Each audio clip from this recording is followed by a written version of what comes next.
Hello, fellow Sapiens. A quiet welcome to Midnight Sapien.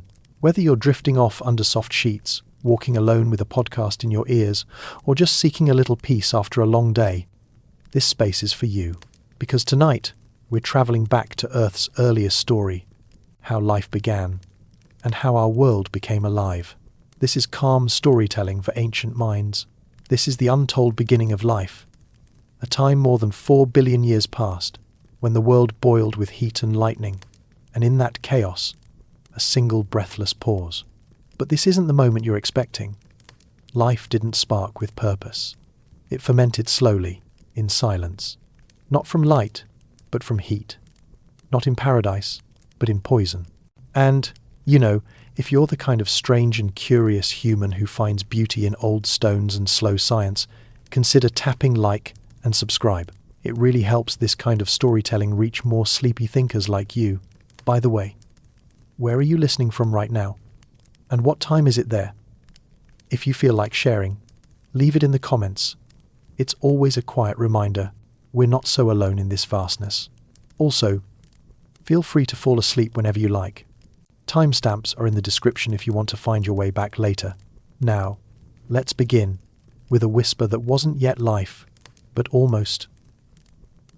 It began without witnesses.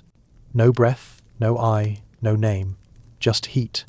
4.5 billion years ago, Earth was young. But young here does not mean green or vibrant. It means brutal. It means raw.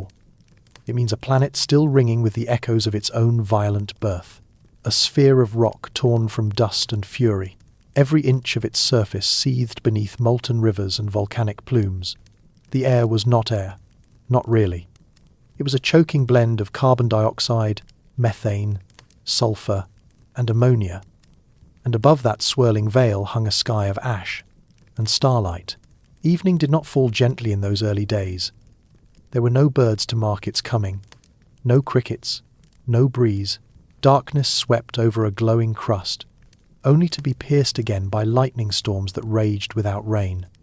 The moon closer then, vast and looming, pulled at the earth's forming tides, though there was little water to answer. And all the while, meteors still fell. Not in the gentle trickle we see today, but as a final barrage from the chaos of solar birth. Some as large as cities, some hot enough to boil seas that hadn't formed yet. It was loud, it was long, it was lethal. We call this the Hadean era, a name drawn from myth, from Hades, the underworld. But even Hades implies the presence of something living to fear it. Earth, at this point, was empty. No cells, no structures, no shadows cast by anything biological. And yet, it was not dead. It was becoming. Scientists believe that within just a few 100 million years of formation, Earth's surface began to cool. Not completely, not evenly, but enough for the first crust to take hold. Island-like fragments of proto-continents floated atop a simmering mantle. The sky, thick with greenhouse gases, trapped heat like a lid on a boiling pot. But below that lid, something else began to stir. The evidence is sparse. Rock from that time is rare, metamorphosed, and incomplete. But tiny crystals called zircons, older than any known fossil whisper of liquid water.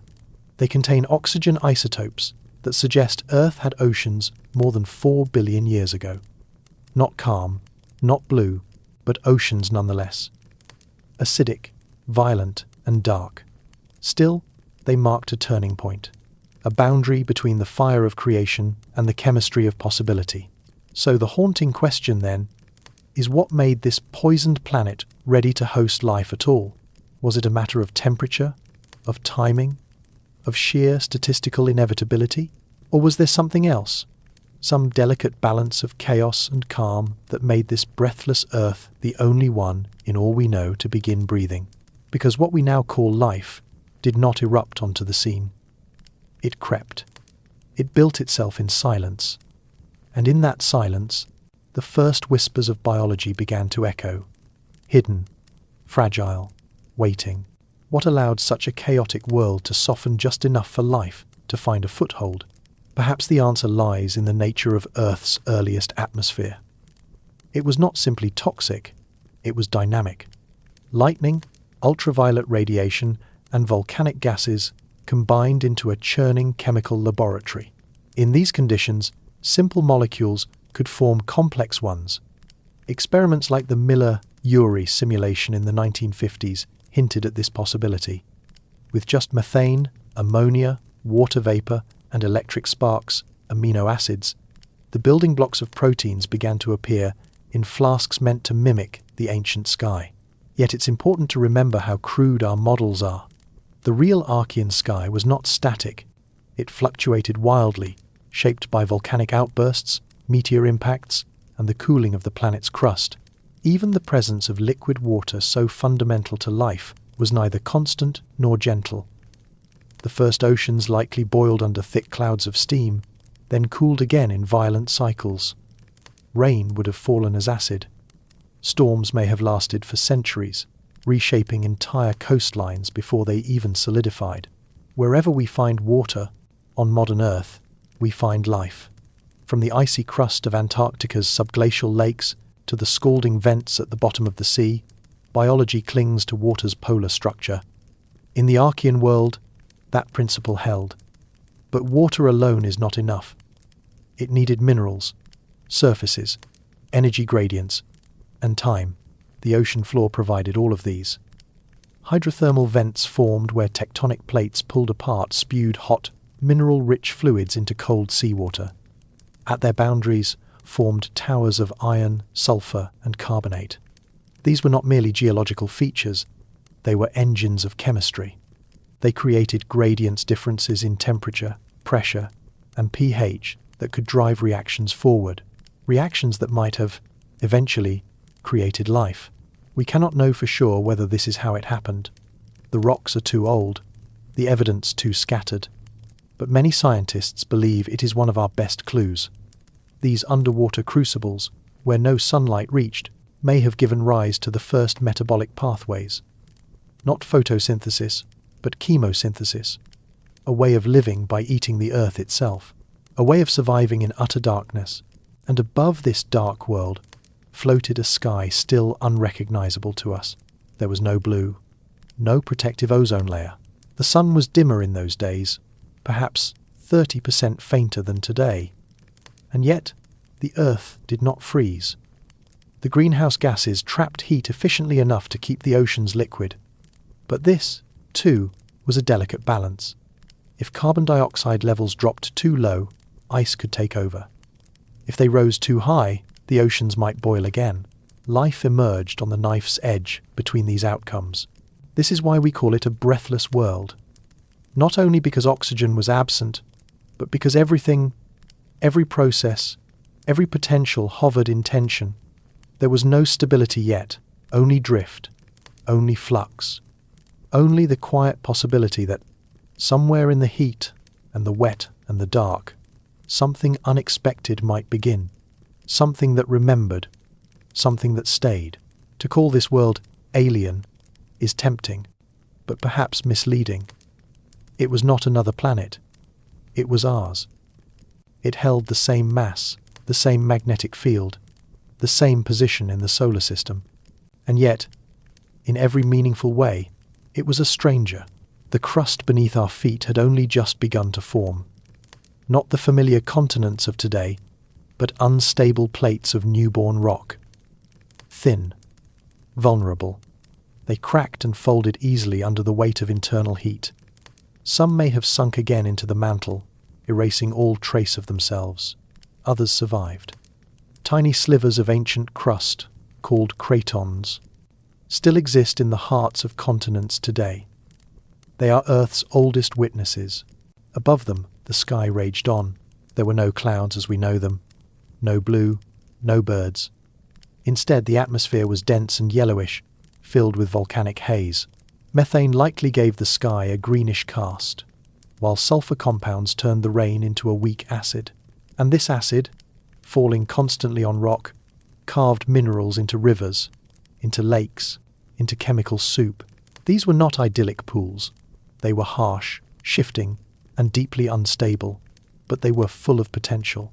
The elements of life, carbon, hydrogen, nitrogen, oxygen, phosphorus, and sulfur, flowed freely through them. Dissolved metals, sparked by lightning and UV light, danced in an ever-changing stew. This was not the cradle of life. It was the storm before the cradle. And what of time? This is the hardest part to grasp. We speak of days and years. But in the Hadean and early Archean, time moved differently. Not in reality, but in scale. Imagine a world where nothing alive yet exists. No memories are being made. No eyes observe the turning of seasons. In such silence, what does 1,000,000 years feel like? The Earth waited. For nearly 1 billion years, the planet turned beneath a dead sky. But even in death, there was motion. Heat from the core drove convection in the mantle. Tectonic plates shifted. Volcanoes erupted. Rain fell, evaporated, and fell again. The sun brightened, ever so slowly. And in this long patience, something happened. Somewhere in a vent, a pool, a clay-lined shore chemistry became persistence. Molecules that could copy themselves, even crudely, gained an edge. Those that lasted a little longer, or gathered near useful minerals, began to outcompete those that didn't. Errors in copying led to new structures, some fragile, some meaningless, but a few, persistent. We call this moment abiogenesis, the origin of life. But it was not a moment, it was a cascade, a blur, a set of pathways explored and abandoned. And through it all, the Earth did not pause. It kept shifting, kept boiling, kept changing. That breathless world, the one with no lungs, no words, no watchers, began, finally, to inhale. Not oxygen, not yet, but time, memory, direction. The first flickers of life had begun to trace themselves onto stone. And though most of that story would be erased, some part of it survived, just enough to begin again. Something that would have to endure a sky that could not yet protect, and an atmosphere that was anything but kind. So how could life begin in a place where breathing, as we know it, would be fatal? The early Earth's air was thick, not with oxygen, but with alien gases, methane, ammonia, hydrogen sulfide, carbon dioxide. Together, they created a chemical blanket that both sustained the planet's warmth and stifled any possibility of modern biology. To inhale, it would not have meant discomfort. It would have meant death, instant and absolute. And yet, for the first life, this was not a weakness. It was a feature. Oxygen, for all its utility to complex creatures like us, is a double-edged molecule. It tears through organic compounds with ease. It fuels our cells but also corrodes them. Life had to begin in its absence. And for hundreds of millions of years, it did just that. Slowly, quietly, deep in the shadows. The Archean sky had no ozone layer. There was nothing to filter the sun's ultraviolet radiation. This radiation, unrelenting and intense, bombarded the planet's surface daily. Where it struck unshielded ground, it shattered molecules. It sterilized entire regions. Any exposed life would have been destroyed almost as quickly as it emerged. But where water covered the rock, there was shelter. A few meters of ocean could filter out the worst of the UV rays. Below that thin shield, conditions shifted from lethal to possible. It is here beneath the waves, in the twilight of the sea, that the first cells may have found safety. Still, the atmosphere above shaped everything. Carbon dioxide levels were vastly higher than today, perhaps by a factor of 100 or more. This trapped heat efficiently and prevented the oceans from freezing, even under a fainter sun. Methane, a far more potent greenhouse gas, likely came from volcanic sources and early microbial activity. These gases thickened the air and altered the chemistry of rain. Every droplet that fell was a weak acid. Every river that flowed carved minerals from stone with unusual speed. The air itself was heavy, denser than it is now. It pressed down on the land, amplifying storms and supercharging lightning.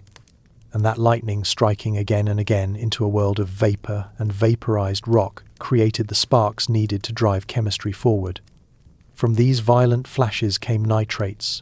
From nitrates, amino acids. From amino acids, perhaps, the earliest whispers of metabolism. We imagine atmosphere as air, as something we breathe. But for the first life, it was a scaffold. Not for lungs, but for reactions. Not for comfort, but for change. The world had no blue, no green, no white clouds, no birds. Only a reddish haze and a low, endless hum. And yet, life emerged within it. Not in defiance of the atmosphere, but because of it. To emerge at all in such a place was an act, not of strength, but of extreme sensitivity to environment. Life had to be exquisitely tuned to the chemistry of absence. In a world without oxygen, different rules governed survival. Cellular respiration, as we know it today, would have been toxic. Instead, the earliest life likely relied on anaerobic pathways, chemical processes that required no oxygen at all. These were ancient metabolisms, simple but effective, capable of extracting energy from compounds like hydrogen, iron, sulfur, and methane. And within this framework, the very first living systems were not predators, or grazers, or even photosynthesizers. They were reducers, fermenters, alchemists of the unseen. Some may have consumed hydrogen gas and exhaled methane as waste. Others may have eaten sulfate and produced hydrogen sulfide. These metabolisms are still found today in deep-sea vents, peat bogs, and the guts of ruminants. They are not relics, they are survivors. One class of microbes, the methanogens, deserves special attention. These organisms are strict anaerobes. They cannot tolerate oxygen at all. They take in hydrogen and carbon dioxide and exhale methane. And that methane, once released, may have played a vital role in thickening the atmosphere, warming the earth, and protecting the oceans from freezing. In this sense, life helped create the very conditions it needed to persist. But how did these metabolic strategies arise in the first place? The answer, or part of it, lies in the chemistry of the ancient Earth. Minerals rich in iron and nickel lined the ocean floors. Hydrothermal vents provided constant energy and catalysis, and as hot, alkaline fluids poured from the vents into more acidic seawater. They created sharp chemical gradients. These gradients are like batteries, differences in charge and concentration that can be harnessed to do work. Even today, every living cell relies on similar gradients to produce energy in the form of ATP. It's possible, though not certain, that these natural proton gradients were the templates for life's first energy systems. Instead of mitochondria, the earliest cells may have simply nestled into the vent walls and used the Earth's own gradients directly. Over time, they learned to mimic those gradients internally. They became self-contained, independent, alive. Yet this world remained alien. The sky was copper-coloured or possibly orange, depending on particulate levels. The sea was dark and often hot. There were no seasons as we understand them, because the atmosphere lacked the clarity and structure to allow for large-scale climate cycles. Rain was erratic, lightning was constant, and UV radiation where it struck the surface still acted as a brutal gatekeeper, sterilizing much of what tried to climb into the light. And so the paradox deepens.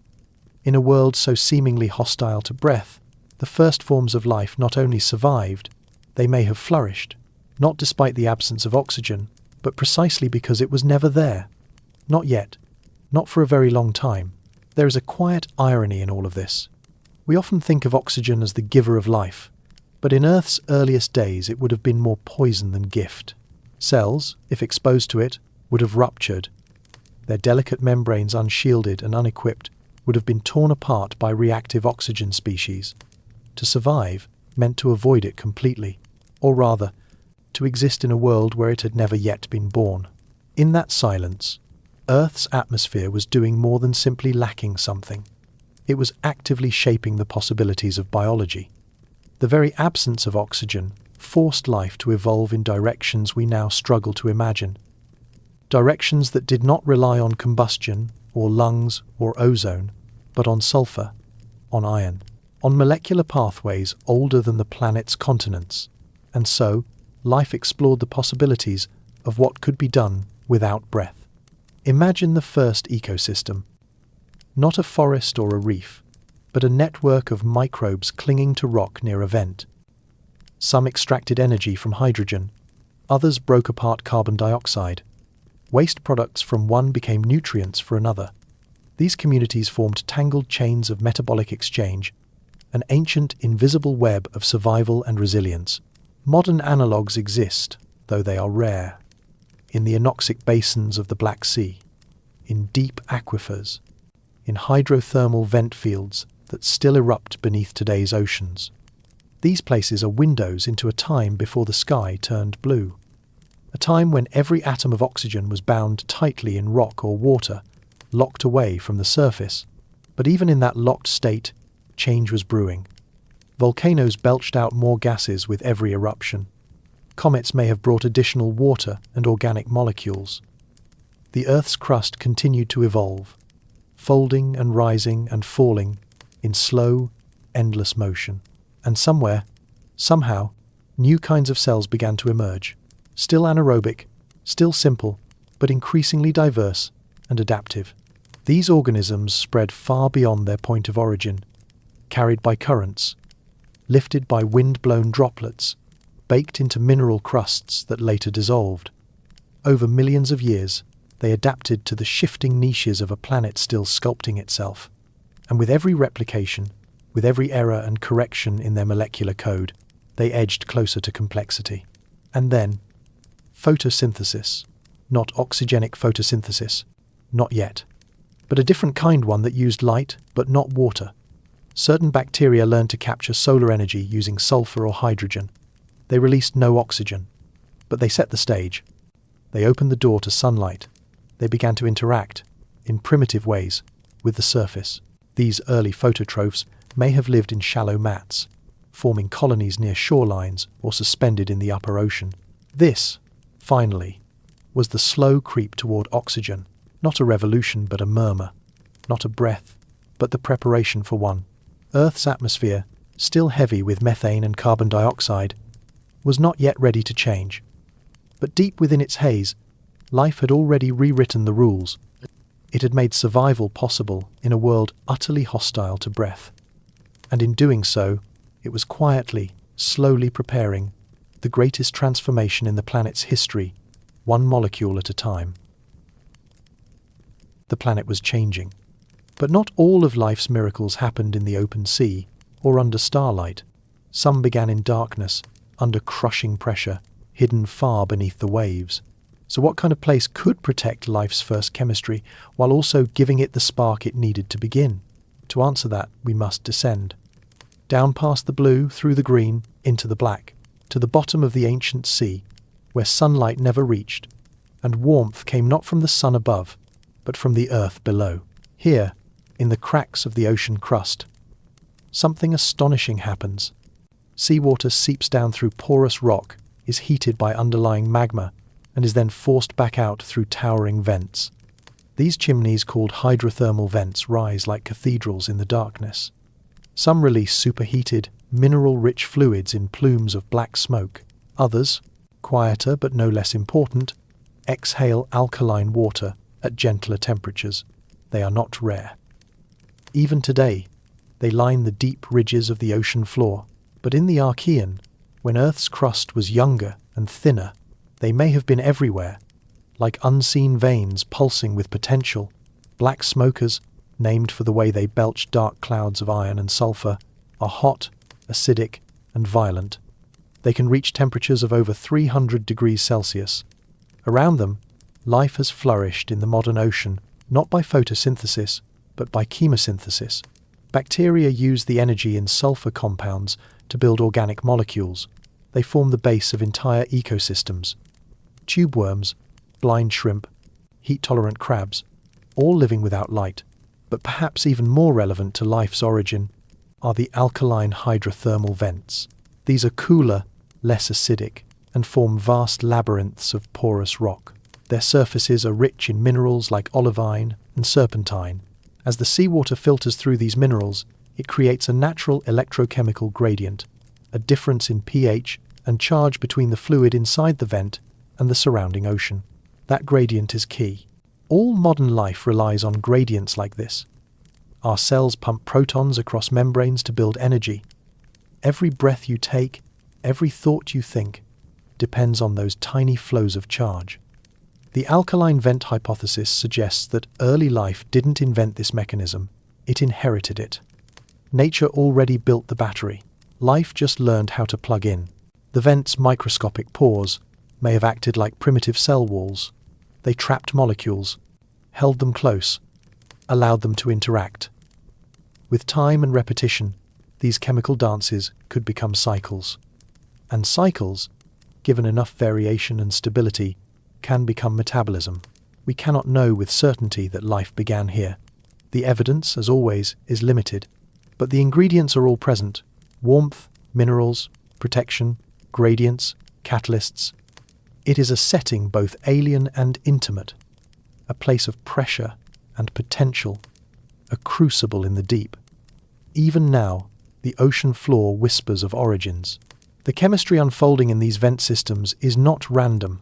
It is structured, predictable, governed by physics that transcends biology. And that may be the most compelling argument in favor of this theory. Life, in this view, did not appear because of a single, improbable event. It emerged as a consequence of conditions that may exist elsewhere, even on other hidden alien worlds. But why these cracks? Why the vents, and not the open sea? The answer lies in the gradient. Imagine two pools of water, one acidic, one alkaline. Between them is a porous membrane, tiny holes just wide enough to allow ions through. If those ions are charged, and there's a difference in concentration, electricity begins to flow. That's a battery. That's energy. Now imagine those two fluids are not in a lab, but inside the Earth. One pool is the interior of a vent, rich in hydrogen, hot and rising. The other is the surrounding ocean cooler, acidic, full of carbon dioxide. Between them, rock, not solid, but riddled with microscopic chambers. These chambers are the architecture of possibility. Within their stone walls, molecules could form, react, and remain. They weren't diluted by the sea, they weren't scattered by currents, they were held, for a time, in one place. Long enough for something rare to happen. Metabolic cycles are the heart of life. Not just reactions, but loops. Self-sustaining systems that turn raw inputs into useful outputs and feed themselves with their own products. The citric acid cycle, the reverse Krebs. These are ancient engines of transformation. But how did the first loops begin? Here, again, the vents offer clues. Some minerals in the vent walls, like iron sulfide, can act as catalysts. They can speed up reactions without being consumed. These minerals, arranged in tiny geometric patterns, may have created surface chemistries that allowed carbon molecules to link, fold, and replicate, not with intent, but with inevitability. In a closed, energy-rich environment, order can briefly emerge from chaos, not selection in the Darwinian sense. Not yet, but chemical selection. Some structures are more stable than others. Some resist decay. Some happen to fit together. Over countless cycles, stability becomes persistence. Persistence becomes replication. And somewhere along that path, information is born. It's a fragile origin story. But it doesn't require miracles. It only requires time, gradients, and a setting where failure isn't final, just part of the process. Alkaline vents offer that setting. They offer enclosure, energy, surface chemistry, and constant flow. They are not clean or tidy, but they are, perhaps, exactly what life required. In these labyrinths of stone, in the dark beneath ancient seas, the first whispers of metabolism may have flickered to life. Not in a flash, but in a rhythm. Not in a mind, but in a membrane. Not in a spark, but in a flow. Flow, after all, may be the first law of life. Before genes, before cells, before consciousness, there was movement, a directional shifting of energy and matter from one form to another. The vents didn't just offer shelter from a hostile world. They offered rhythm, consistency, a pulse, a stable heartbeat beneath an unstable sea. Some theories propose that life began not as a fully enclosed cell, but as a system of reactions held loosely in these stone chambers. The walls acted like membranes. The gradients fed the reactions. Over time, compartments may have formed within the vents bubbles of fatty acids or other amphiphilic molecules, capable of enclosing their contents, not true cells. Not yet, but precursors, a halfway point between chemistry and biology.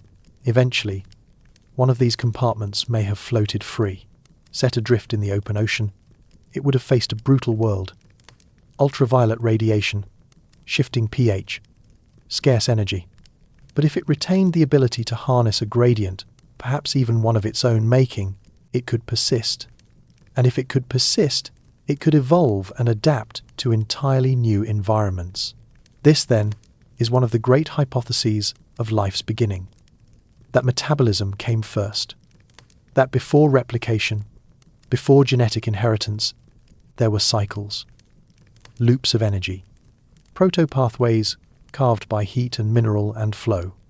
And only later, perhaps within these mineral labyrinths, did molecules arise that could store information, molecules that could copy themselves, however imperfectly. From this point, natural selection begins to operate more clearly. Variants that replicate better become more common.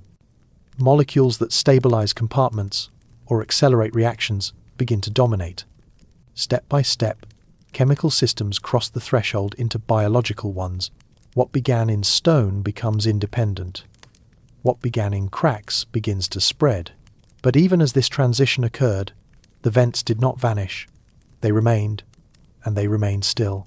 Beneath the modern sea, at the borders of tectonic plates, the planet continues to breathe heat into water and water into chemical fire, at the mid-Atlantic ridge, at the Lost City, at the Galapagos Rift. In each of these places, we see echoes of the Archean past. And it is not just metaphor. Life today still bears the imprint of this origin, the proton gradients used by your cells, the metal cofactors bound in your enzymes, the biochemical loops in your mitochondria. These are not modern inventions. They are inheritances, ancient pathways repurposed again and again across eons of evolution. Even the very architecture of cell membranes, with their ion channels and embedded pumps, reflects the physics of the vents. We do not know for certain that life began in these places, but we know that life can begin in places like them, cradles in the cracks, warm, mineral-rich. And when we look to other worlds, Europa, Enceladus, the ancient seas of Mars, we look for similar cracks, for similar flows, because perhaps life doesn't begin in light. Perhaps it begins in the dark, where stone breathes and water listens, and the silence is not empty, but waiting. Waiting for a cycle to begin again. Waiting for a reaction to repeat itself. Waiting for something to stay. Is a silence so ancient it hums beneath the waves. Below the light, beneath the crushing pressures of an unfeeling ocean, this silence once reigned absolute. But even here, in this realm of extremes, something stirred. Chemical whispers, sparked not by life but by physics, began to organize. And with them came the first fragile hints of biology. The great question we now face is this: how do molecules begin to behave like organisms? To imagine such a transformation, we must return to a time before cells, before even membranes or metabolism. A time when Earth was still hostile to anything we might call life. What existed were oceans laced with raw materials: carbon, hydrogen, nitrogen, phosphorus, sulfur, the basic atoms, floating freely, colliding in an endless chemical dance. Given time, energy, and favorable conditions, patterns emerged.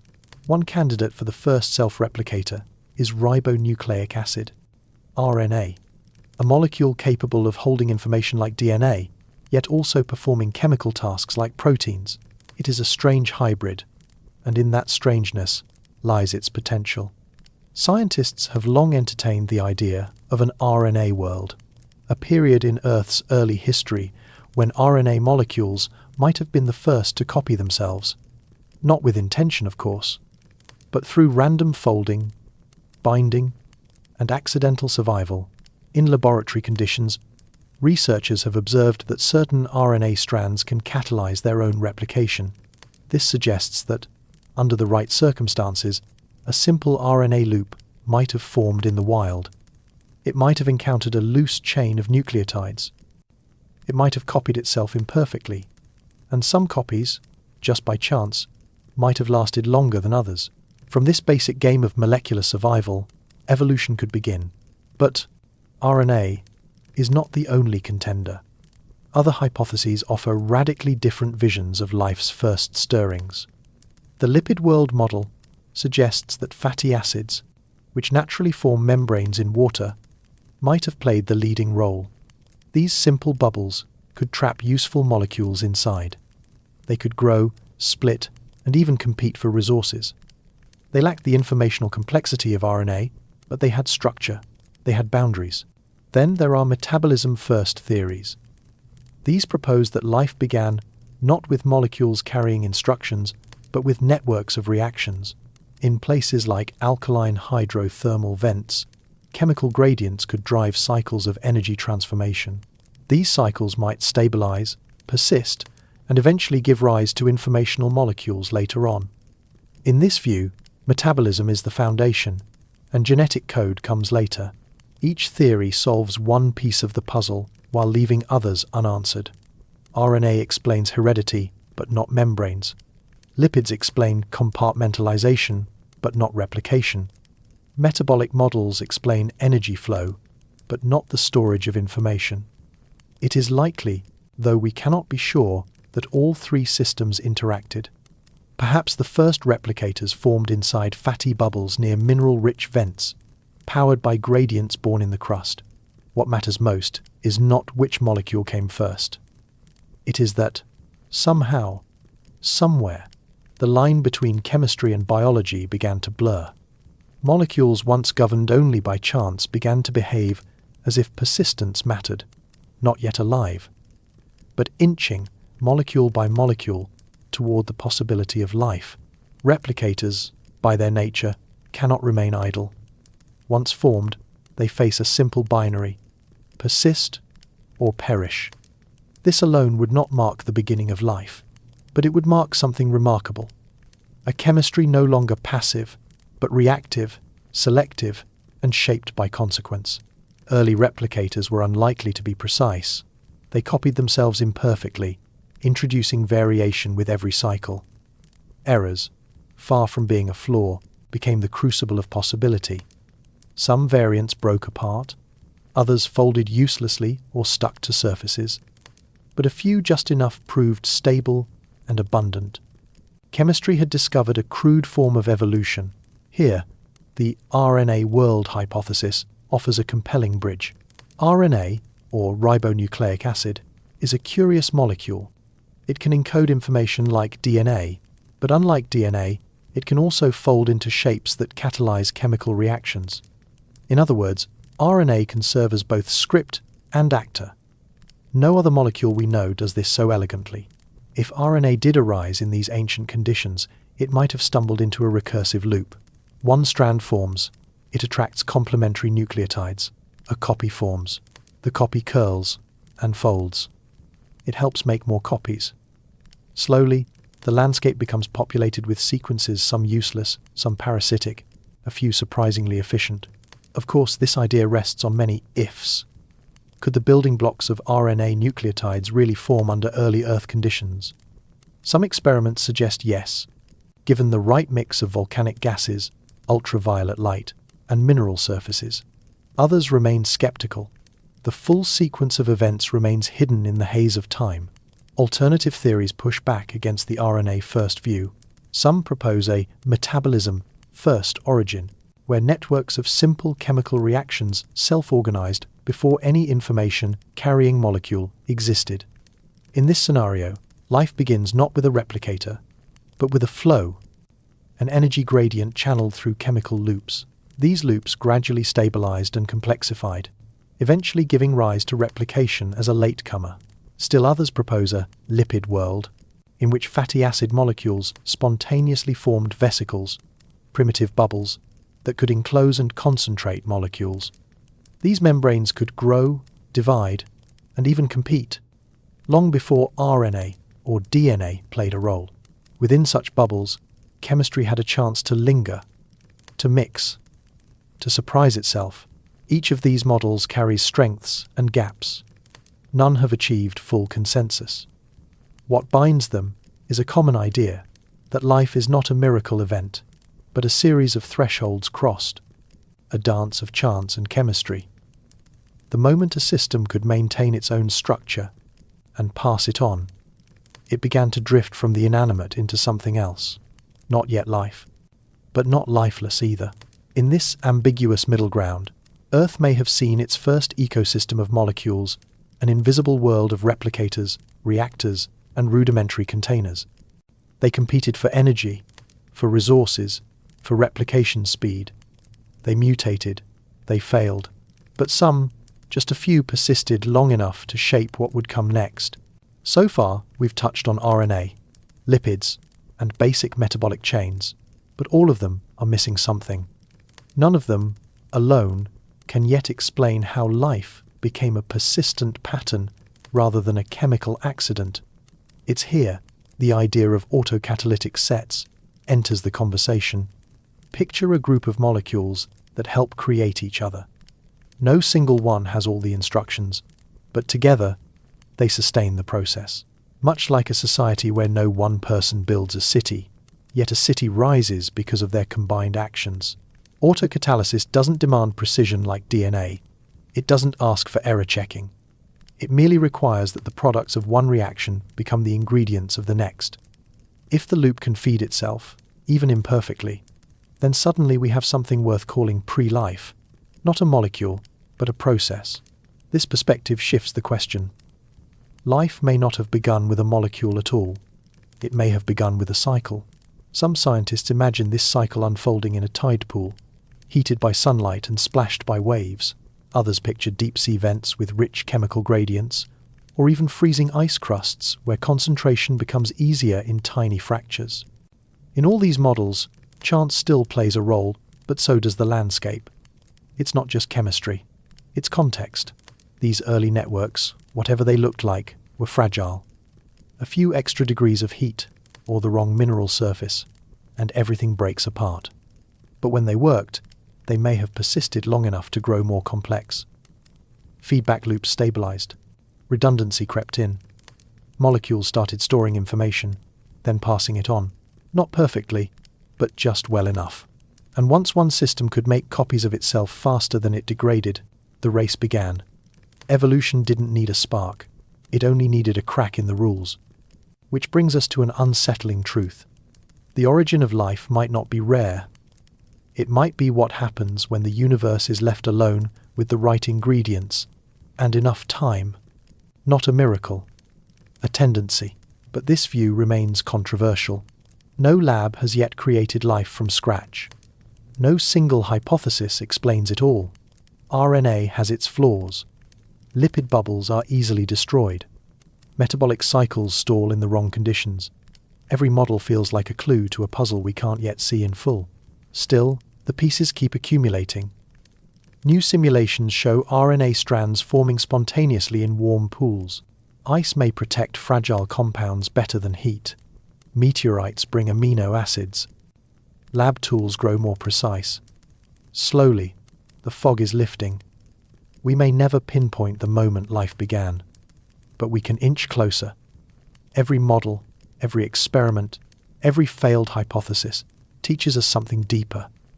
Not just about molecules, but about emergence, about persistence, about how the universe bends, ever so slightly, toward complexity.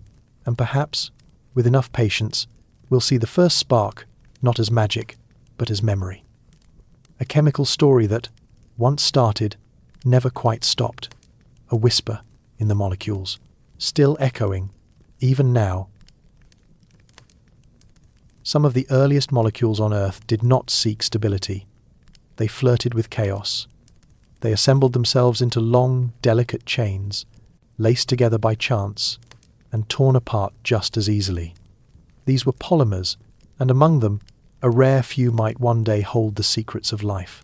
But this was no straightforward march. If there was a direction, it was muddled by entropy. The vast majority of molecules never formed polymers at all, and those that did, they were fragile, temporary. Many disintegrated under the very conditions that helped create them. To understand why polymers mattered, we must first define them. A polymer is a chain-like molecule made of repeating subunits. Proteins are polymers of amino acids.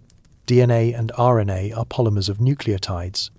Even synthetic plastics are polymers, albeit of a very different kind.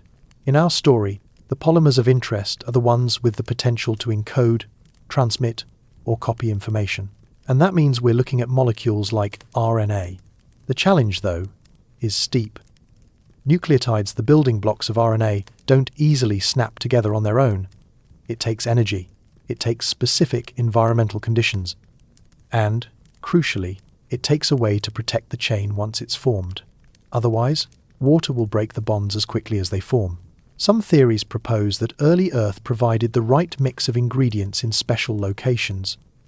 Drying tidal pools, volcanic shores, clay-rich mudflats. These settings could have concentrated nucleotides and helped drive the formation of bonds between them. The idea is that, as water evaporated, the molecules were forced closer together, increasing the odds of a successful link. There is experimental support for this. In lab simulations, scientists have shown that cycles of wetting and drying can gradually build up short RNA-like chains. But there's a catch. These polymers are still extremely short, rarely more than a few dozen units long.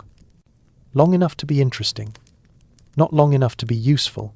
Worse, once formed, they remain vulnerable. A sudden shift in pH, a spike in temperature, a gust of UV radiation, any of these could tear the delicate chain apart. Nature had no insurance policy. The molecules lived and died in chemical purgatory, constantly assembling and disassembling. It is in this context that we must view the origin of life, not as a miracle, but as a long series of improbable accidents. A great gamble, played out on mineral surfaces and in bubbling pools, with no guarantee of success. Most hands were losing ones, but somewhere, sometime, one polymer held. This wasn't life yet, not even close. But it was different. It persisted just a little longer. It bent but did not break. And that alone set it apart in a world where everything else dissolved into noise. A molecule that could survive a little longer had an advantage. Not a conscious one, not even a replicative one, not yet. But endurance in a volatile world was everything. This is where clay enters the story. On the early Earth, mineral-rich surfaces offered more than just scenery. Certain clays, such as montmorillonite, turned out to be unexpectedly helpful. Their layered structures could trap and concentrate organic molecules. Even more surprising, under the right conditions, they could catalyze the formation of longer chains of RNA. The minerals themselves became silent collaborators, nudging chaos toward complexity. Think of a muddy shoreline, drying under the sun. Molecules stick to the clay like words on a page. Water seeps away. The concentration rises. Random collisions lead to short chains. Another splash of water, another drying cycle, and slowly, improbably, some chains grow. Still, most of these chains are junk, broken, pointless. A polymer might be long, but that doesn't mean it does anything. It might bend in useless ways. It might dissolve in the next rainfall, or it might form knots so tight that it becomes chemically inert. And yet, a few did more. Some began to fold. Folding is where the magic begins. When a polymer like RNA folds, it doesn't just curl randomly. It forms predictable shapes: hairpins, loops, stems. These shapes are determined by the sequence of its components, the way some letters in the molecular alphabet pair up with others. This folding can create pockets, ridges, tunnels.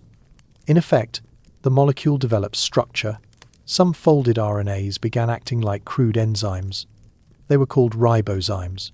They could help catalyze specific chemical reactions, including, crucially, helping other RNA strands to form or cut themselves. This was the beginning of the RNA world hypothesis. A time before DNA, before proteins, when RNA was both the message and the machine. Imagine a single strand that accidentally folds into a shape that stabilizes another strand nearby. That stabilized strand lives a little longer. Maybe it folds into a shape that helps join two smaller strands. Now we have a network, a loose, inefficient system of cooperation between molecules that are still utterly unaware of their own impact. This is what the world looked like in the age before cells. No membranes, no genes, just floating strands of chance, folding and reacting and breaking apart over and over again. A molecular jungle where the rules weren't yet written, and survival was dictated by nothing but physics and probability. But something new was stirring. Because among all this folding and catalysis, a critical threshold loomed. Replication. The difference between chemistry and biology. The moment a molecule helped make a copy of itself not just once, but repeatedly, the game would change forever. And that moment, precarious and improbable, was drawing closer. Yet even if such a chain managed to assemble, another problem quickly emerged. The oceans were vast, and these early strands were scattered thinly across them. Without membranes or compartments, any rare polymer was adrift. It could not replicate, could not act, could not protect itself from degradation. Enter cycles, tidal pools that filled and dried with rhythmic regularity, volcanic hot springs where mineral surfaces and thermal gradients provided shifting environments, ice sheets that concentrated molecules in briny veins. These were nature's first laboratories, not sterile, not controlled, but rich with variation. And variation, as it turned out, was crucial. In some of these niches, simple membranes began to form. Fatty acids produced spontaneously under prebiotic conditions self-assembled into micelles and vesicles. These microscopic bubbles could trap polymers inside them. A kind of accidental isolation, a crude protocell. Now, imagine a vesicle that happened to trap an RNA strand with modest catalytic ability. Maybe it could help bond a new nucleotide to another strand. Not perfectly, not fast, but better than nothing. And maybe another vesicle had a strand that catalyzed the formation of fatty acids, helping it grow and outcompete others. The beginnings of cooperation, a whisper of metabolism. Not life, not yet, but edging closer. This is the core idea behind the protocell hypothesis. It combines the strengths of the RNA world and lipid world, embedding polymers inside compartments that both shelter and scaffold new functions. In the lab, researchers have mimicked some of these behaviors.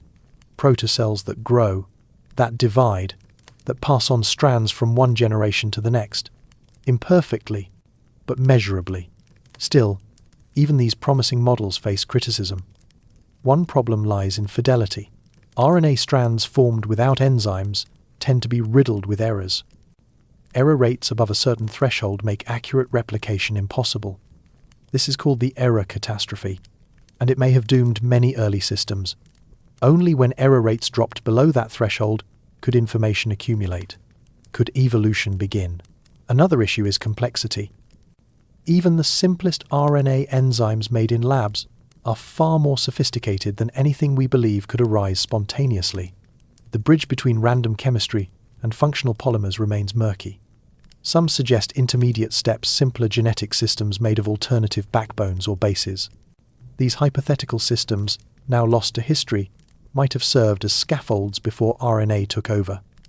It's a clever idea, but one with little fossil trace. And there is one more complication. Survival. Even if early polymers did form, even if they entered compartments, catalyzed reactions, and evolved, they could be destroyed in an instant. A sudden shift in pH, a dose of ultraviolet light, a nearby volcanic eruption.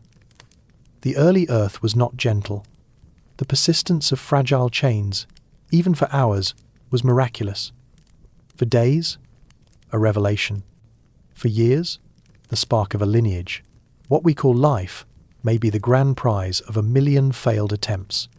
An improbable polymer, in an improbable place, sheltered, fed, replicating just well enough to hang on, then to evolve, then to thrive. Not destiny, not design, but a long chain of gambles that somehow didn't break. We chase that story still, in flasks, in simulations, in salt ponds. We try to find the thread, but the truth may be that the thread was never single, nor straight. Life did not descend from one lucky polymer, but from an ocean of tries. What survived was what endured. Boundary between life and non-life has always been thinner than we'd like to believe. At first, there were merely chemical reactions, then chains, then patterns. But patterns alone are not life. For the spark of biology to endure, it had to be held. Protected, encased. Imagine a tide pool, shallow and still. The sun climbs high. Heat evaporates the water. Molecules concentrate. Then come the clouds. Rain. Water returns, dissolving and stirring everything that was left behind. This cycle repeats, again and again. The simple act of wetting and drying, played out over days or centuries, turns chaos into choreography. Here, in these humble loops, the first cells may have begun.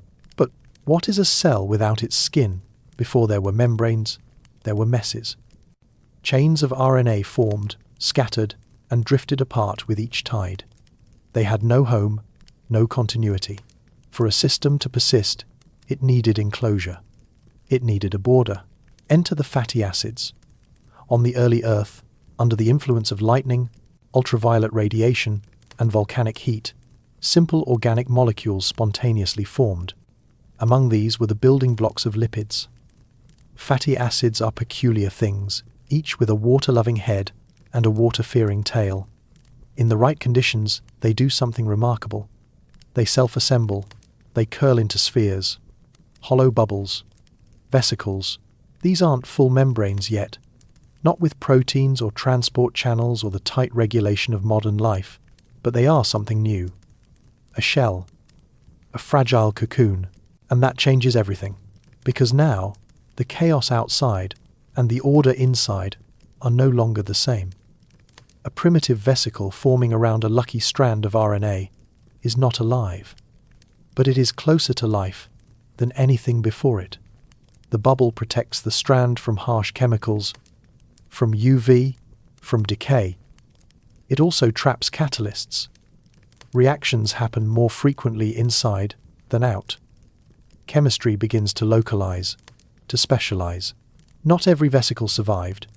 Most were torn apart by temperature swings, osmotic pressure, or sheer bad luck, but some endured. And in those that did, the cycle continued. The wet-dry cycle also plays another role. It encourages the joining of nucleotides, dehydration reactions. That's chemistry's way of linking molecules by removing water. Dry them out, and they form chains. Add water again, and they can split. But enclosed in a vesicle, those chains might stay a little longer, just long enough to matter. And then there was the clay, montmorillonite, a soft mineral found in volcanic ash. In laboratory settings, it catalyzes the formation of RNA. On its surface, short strands grow longer. The clay helps. It doesn't know what it's doing, but it helps, like a midwife unaware of the child it is delivering. So now we have the stage, pools of water, cycles of wet and dry, fatty acids curling into protective bubbles, strands of RNA growing longer on beds of ancient clay. Still not life, but so close you could mistake it for breath. But lipids, fragile as they are, did more than float.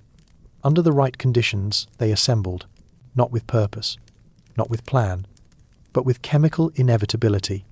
Each molecule a tiny letter in a word no one was writing. Their tails recoiled from water, their heads embraced it. And so, they formed membranes, 2 layers thick, imperfect spheres, hollow chambers, protocells.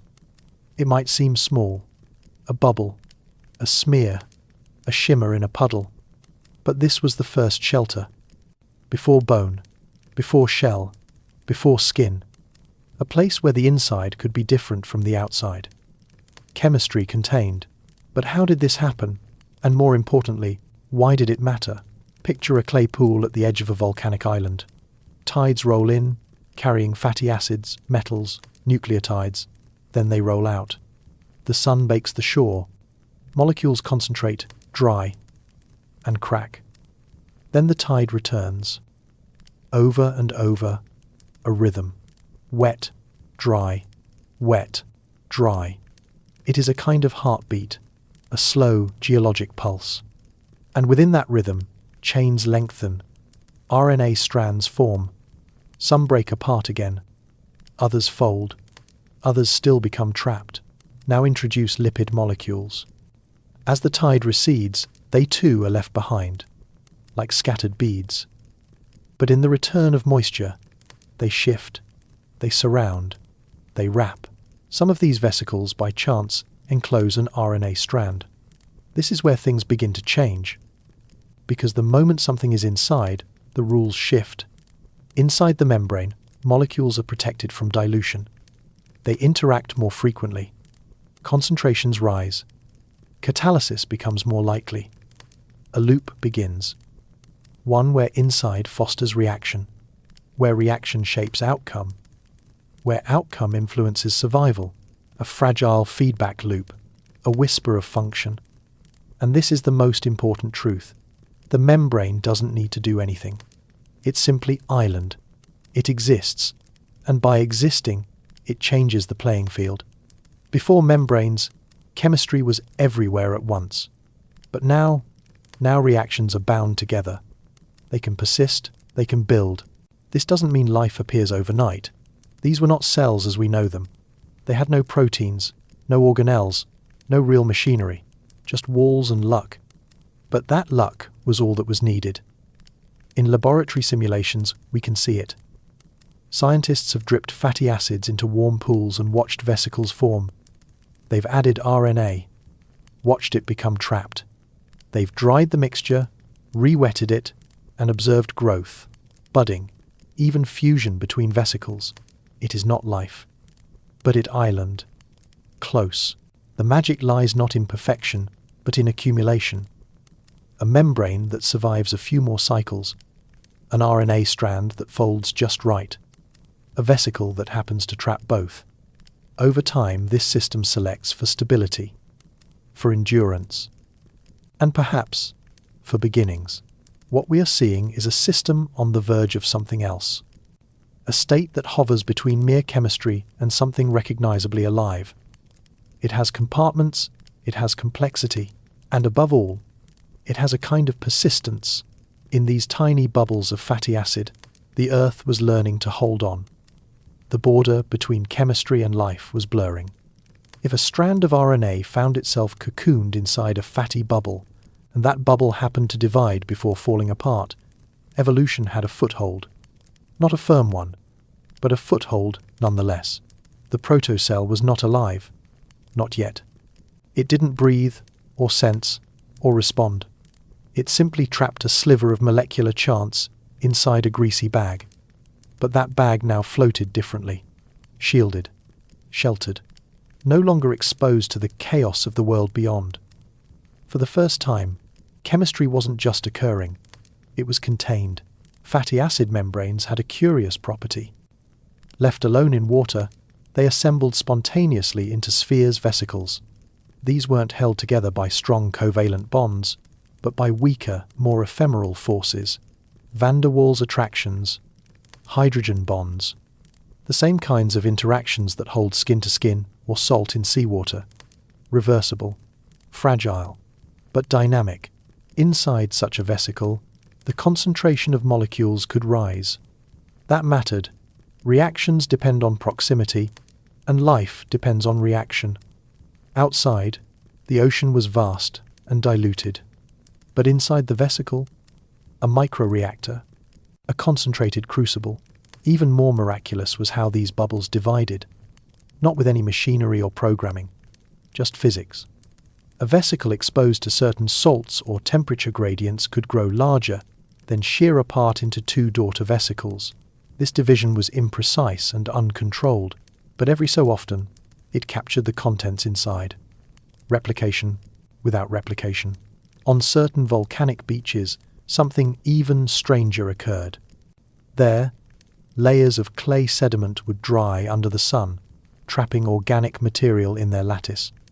Then the tide would return, softening the matrix and allowing the chemicals to diffuse, mingle, and assemble. This wet-dry cycling baking by day, soaking by night, was more than a weather pattern. It was a natural engine, a rhythmic pump that encouraged long molecules to form and self-organize. And when fatty acids and clay were combined, the results were profound.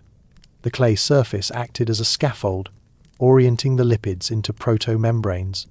When water returned, those membranes lifted off the clay like soap from skin, spherical, encapsulating whatever strands had formed nearby.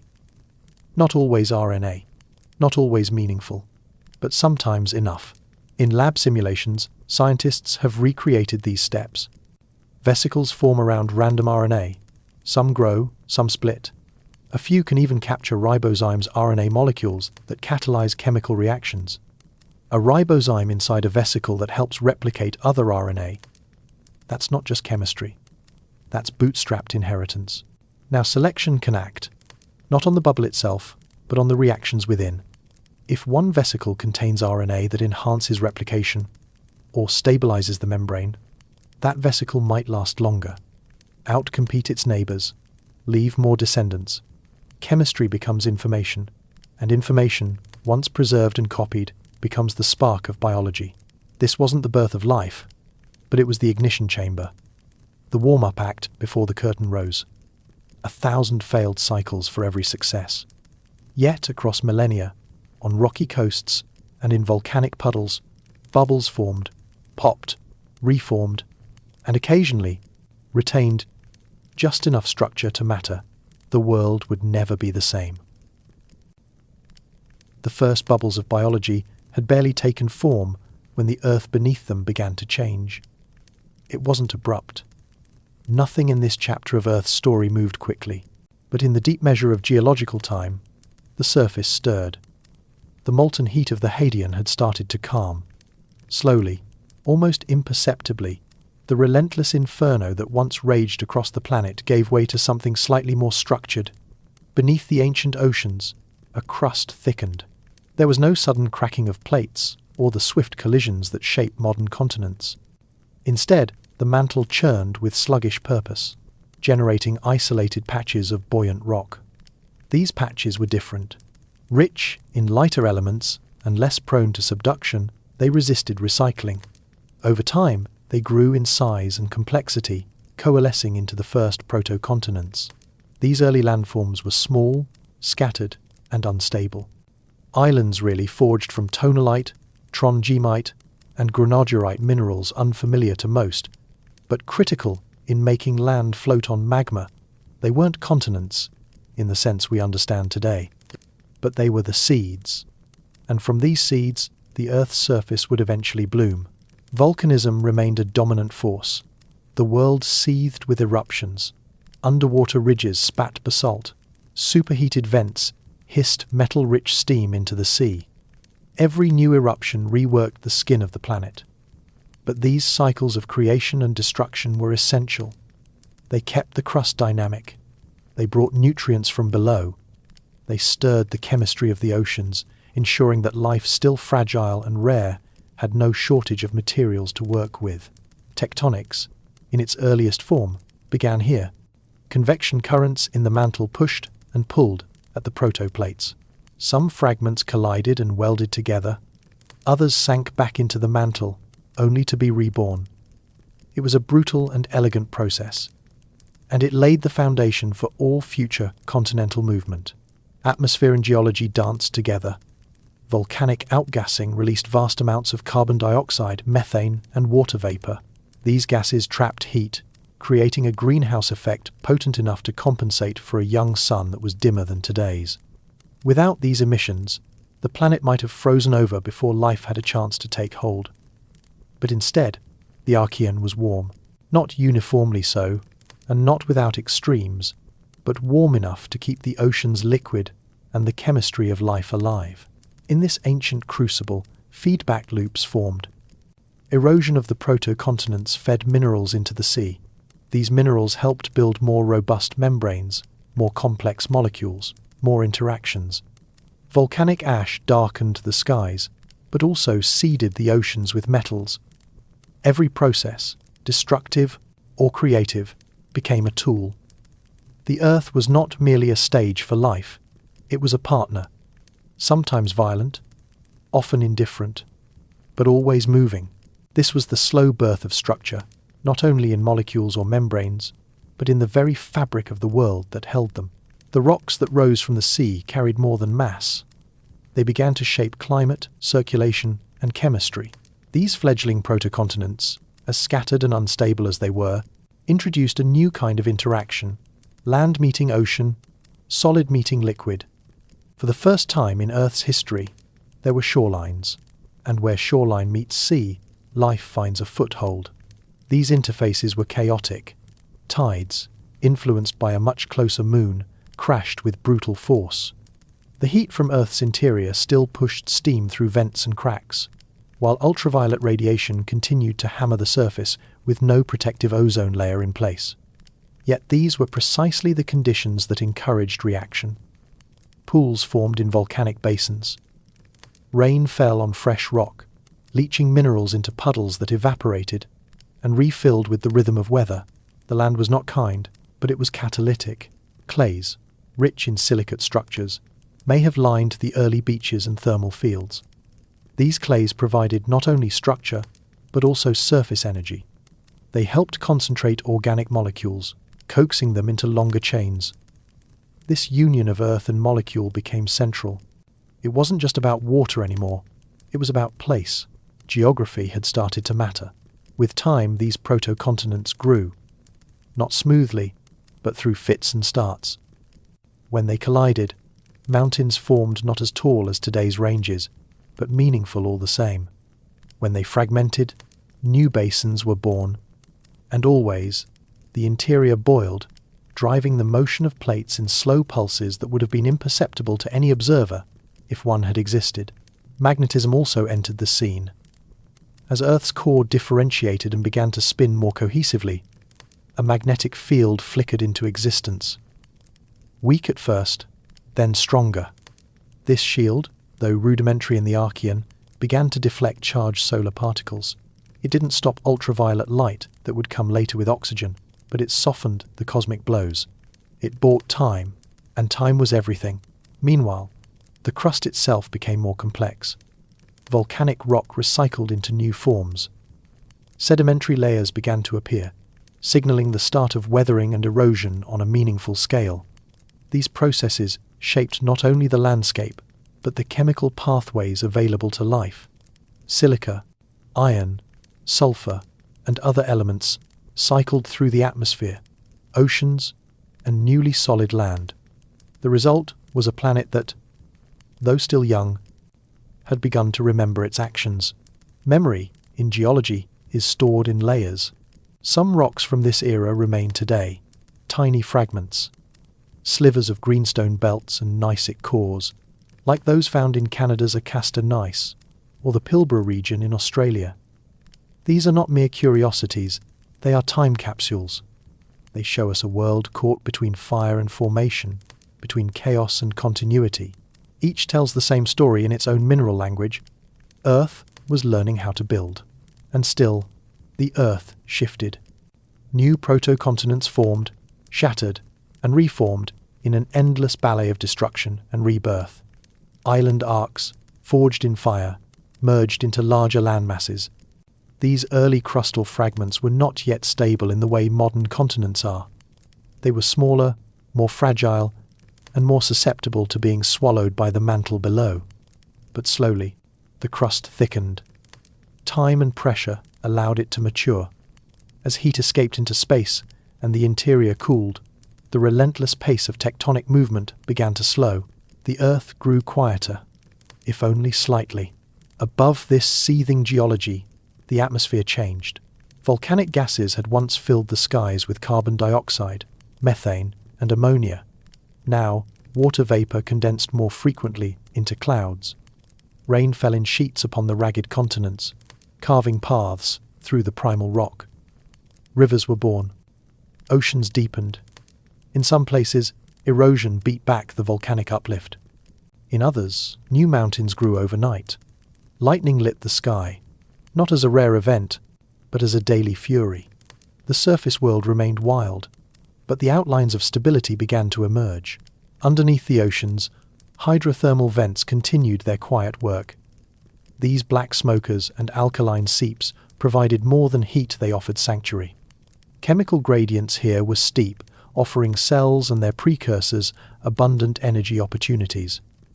Early life likely thrived here, hidden from the UV radiation that still blasted the surface. As tectonic plates moved and reconfigured the seafloor, these vent systems too migrated. Life was forced to follow or adapt. Both happened. Evolution marched on in microscopic steps. The world was not peaceful.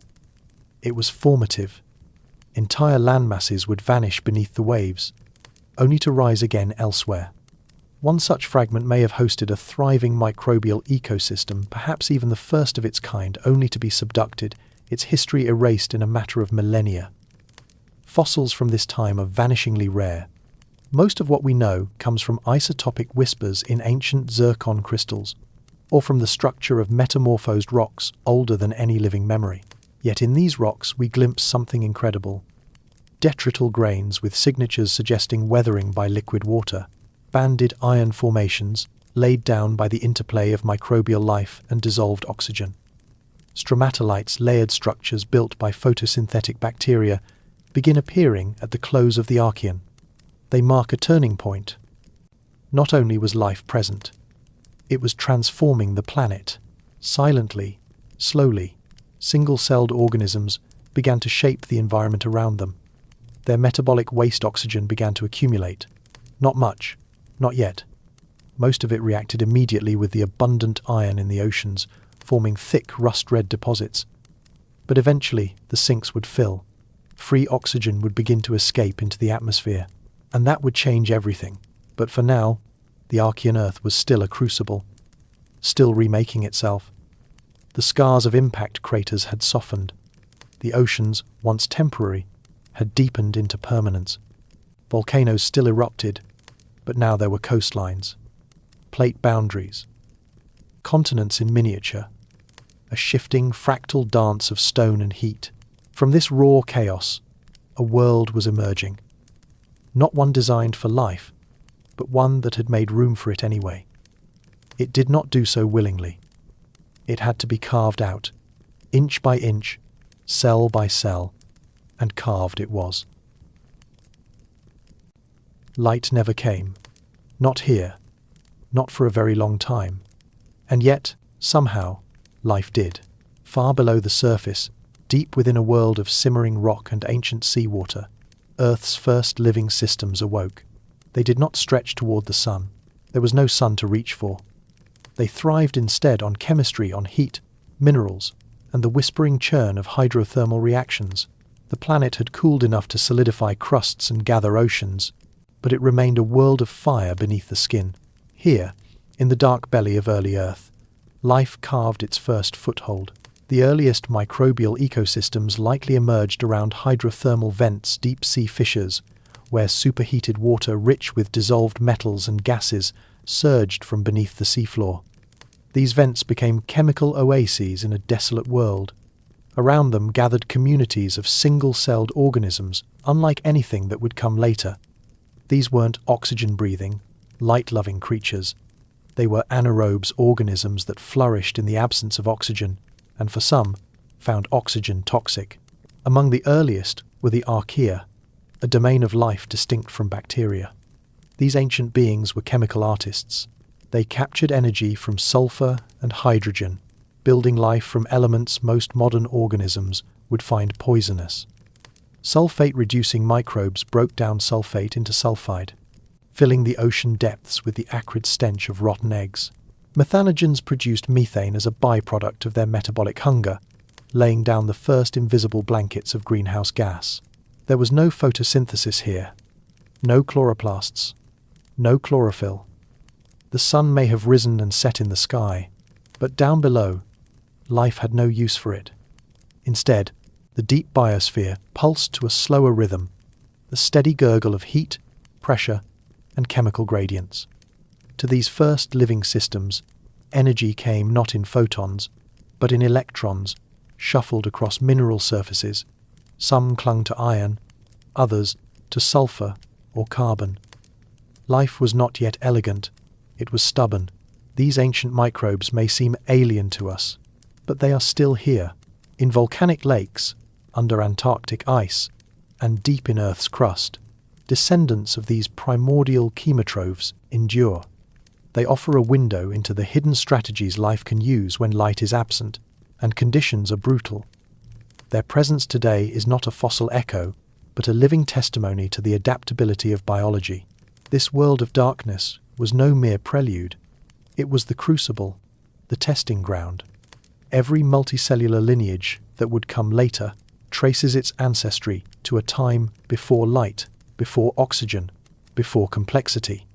Here, in these chemical gardens, evolution began its slow dance. Molecules became systems. Systems became selves. It is tempting to see these microbes as simple, but simplicity is a deception.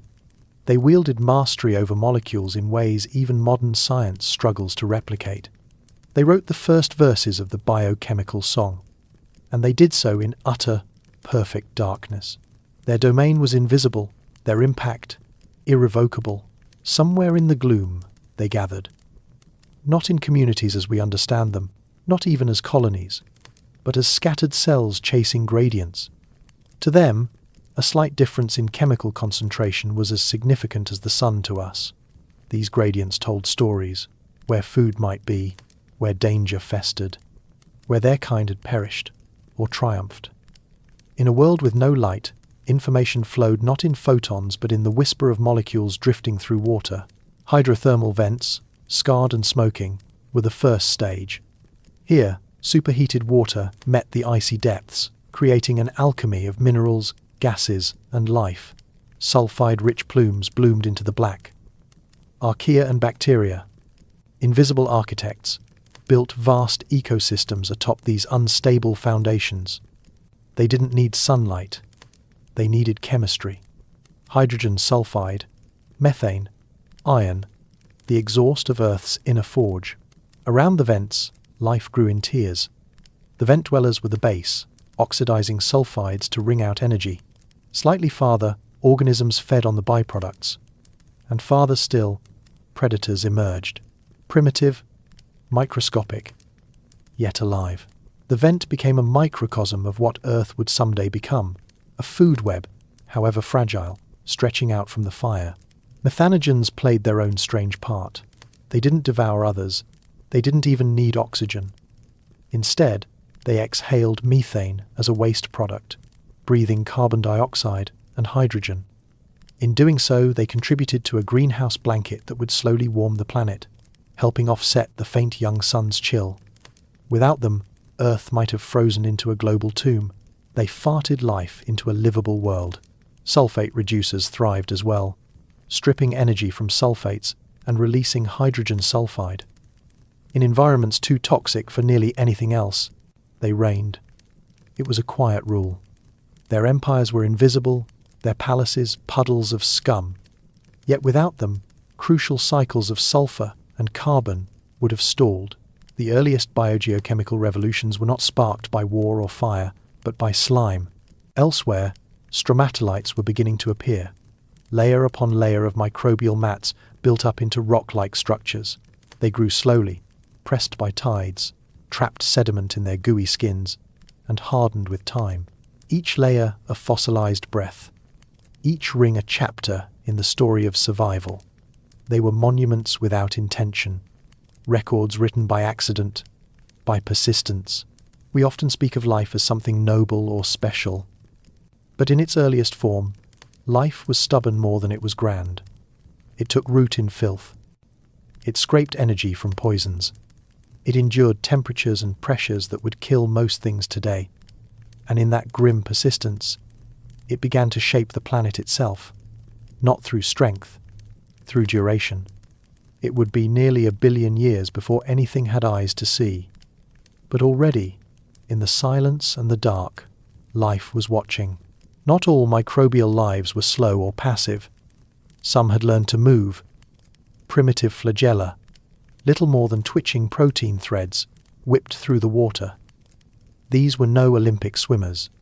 They were rudimentary, aimless, jittering from chemical cue to cue.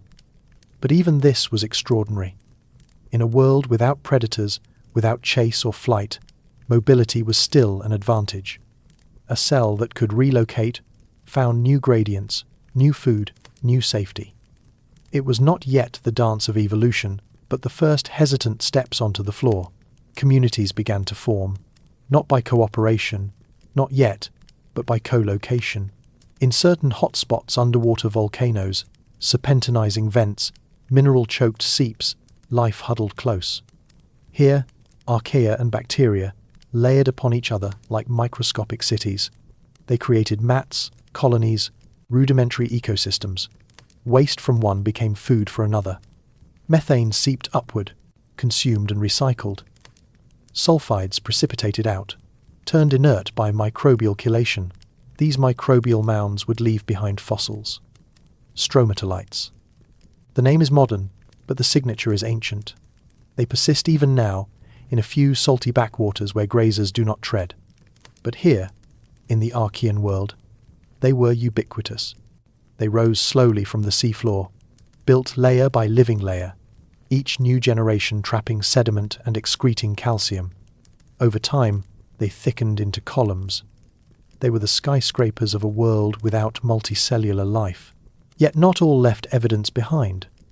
The vast majority of Archean life existed in forms too delicate, too soft, too ephemeral to fossilize. Their legacy is chemical. They left behind isotopic fingerprints ratios of carbon-12 to carbon-13, sulfur anomalies, molecular fossils locked in ancient rock. These chemical echoes speak of metabolisms alien to modern understanding. Some metabolized iron directly, others oxidized manganese. A few may have harnessed uranium decay or serpentinization reactions to drive cellular machinery. In the darkness, life became an alchemist. We do not know the full extent of this world. Perhaps we never will. The Archean Earth was not kind to memories. Plate tectonics, so vital to nutrient cycling, also meant destruction. Most rocks from that time are gone, subducted into the mantle or transformed into unrecognizable forms. What survives is fragmentary, a hint of stromatolite here, a pocket of isotope-enriched graphite there, a smudge of sediment with trace metals out of equilibrium. But from this scant record, a pattern emerges. Life, once kindled, was stubborn. It clung on through bombardments, through scalding oceans, through a sky bereft of oxygen. It adapted not by grand leaps, but by endless iterations. A mutation here, a new enzyme there. Incremental changes compounded over millions of years. Evolution, even at this scale, never slept, and there were dangers. Even in a world without predators, catastrophe loomed. Volcanic gases could choke entire basins. Hydrothermal vents could collapse. The chemical environment was volatile, ever-shifting. A single plume of sulfide could poison a mat. A tremor could dislodge an entire colony. To survive meant to be small, numerous, and ready to rebuild. And life did. In the most remote shadows, where no sun had ever shone, life did not merely endure. It thrived. The Archean biosphere pulsed with microbial ambition. It was a world unseen, unheralded, and unknowing of what it would one day give rise to. All multicellular splendor, all future eyes and wings and minds, would trace their ancestry to these ancient forges. These cells, blind and breathless, laid the foundations of everything to come. They were not the ancestors of humanity. They were the ancestors of possibility. That wasn't the end. It was only the breath before another revelation.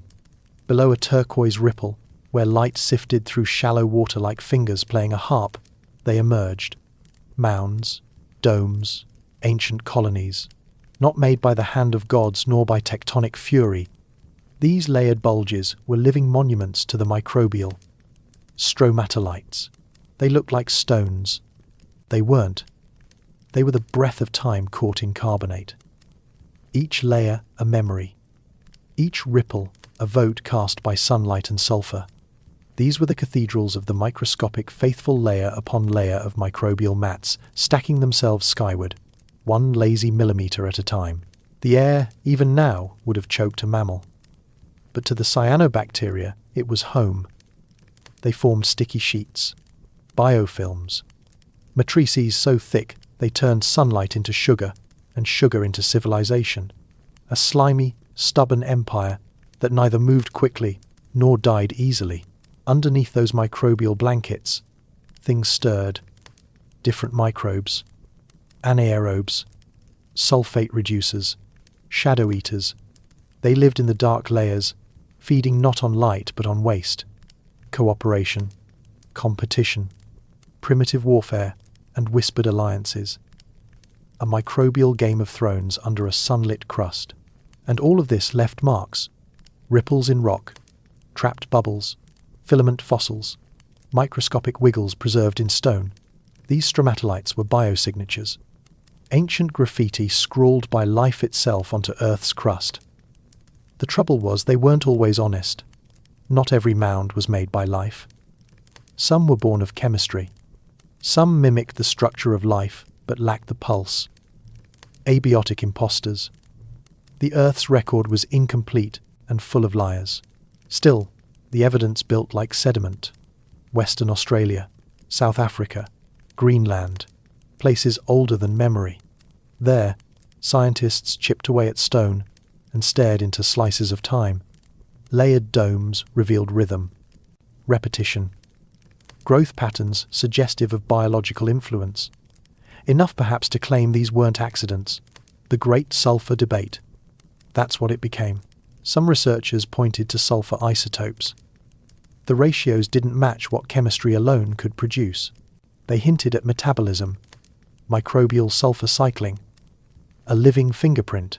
Others scoffed. Geology, they said, could fool the eye. Sulfur had many dances, and not all required a partner. They called for caution, for more proof, but while the arguments raged, stromatolites kept existing. Modern ones still formed in places like Shark Bay, Australia. In hypersaline pools, microbial mats continued their slow construction. Watching them was like time-lapse footage of 3.5 billion years. It gave scientists a mirror, a clue, a bridge between now and then. Life, it seemed, did not need legs or lungs to make history. Just sunlight, water, minerals, time, and cooperation. Some mats even displayed behavior, not sentience, but strategy. They adjusted shape in response to light. They self-healed. They resisted invasion. Layer by layer, they preserved the ecosystem inside. Primitive, yes, but far from passive. A mat was a city, stratified, sun-loving, and unbothered by scale. The domes break the water's surface like slow exhalations from Earth's lungs. They are ancient, still growing. Each layer is a sun-scorched whisper from life so small it shouldn't be remembered. Yet here it island, remembering itself, layering its memory in stone. These are stromatolites, not rocks, not fossils, not quite. They are microbial monuments. A conversation between life and environment, sculpted across hundreds of millions of years, and they're still speaking. Filaments of cyanobacteria cling to the surface, weaving biofilms that trap particles of sediment. The sun hits. Photosynthesis begins. Calcium carbonate precipitates. Another layer, then another. An accretion not just of time, but of intent. A microbial mat doesn't just live. It alters, shapes, persists. Somewhere, in the blue shallows of the Archean Earth, this happens again, and again, and again. Each mat moves, shifts, adjusts. Not with legs, not with speed, but with behavior.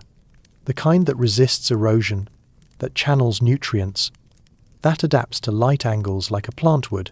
if it had no body, and no root, and no leaf? Scientists don't agree on what this means. Is it just chemical reaction? Is it coordinated effort? Some say the microbial mats exhibit quorum sensing.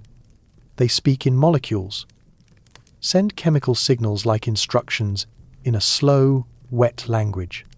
Others say it's simpler than that. Survival instinct, but nothing more. But then, what is instinct if not memory, retold by molecules? We see the results in rocks that are 3.5 billion years old. Layer upon layer of microbial mats, fossilized into stromatolites, preserved in the Pilbara of Australia, in the Barberton Greenstone Belt of South Africa, and elsewhere. Pillars, discs, cones, each with symmetry too precise to be chance. They look like city plans. They look like intention. Sometimes we drill into the layers and extract isotopic signatures. Carbon-12 enriched relative to carbon-13. The kind of ratio you'd expect from photosynthesis, not geology. But this too is debated. Could non-biological processes create similar signals? Maybe. But then we find the sulfur.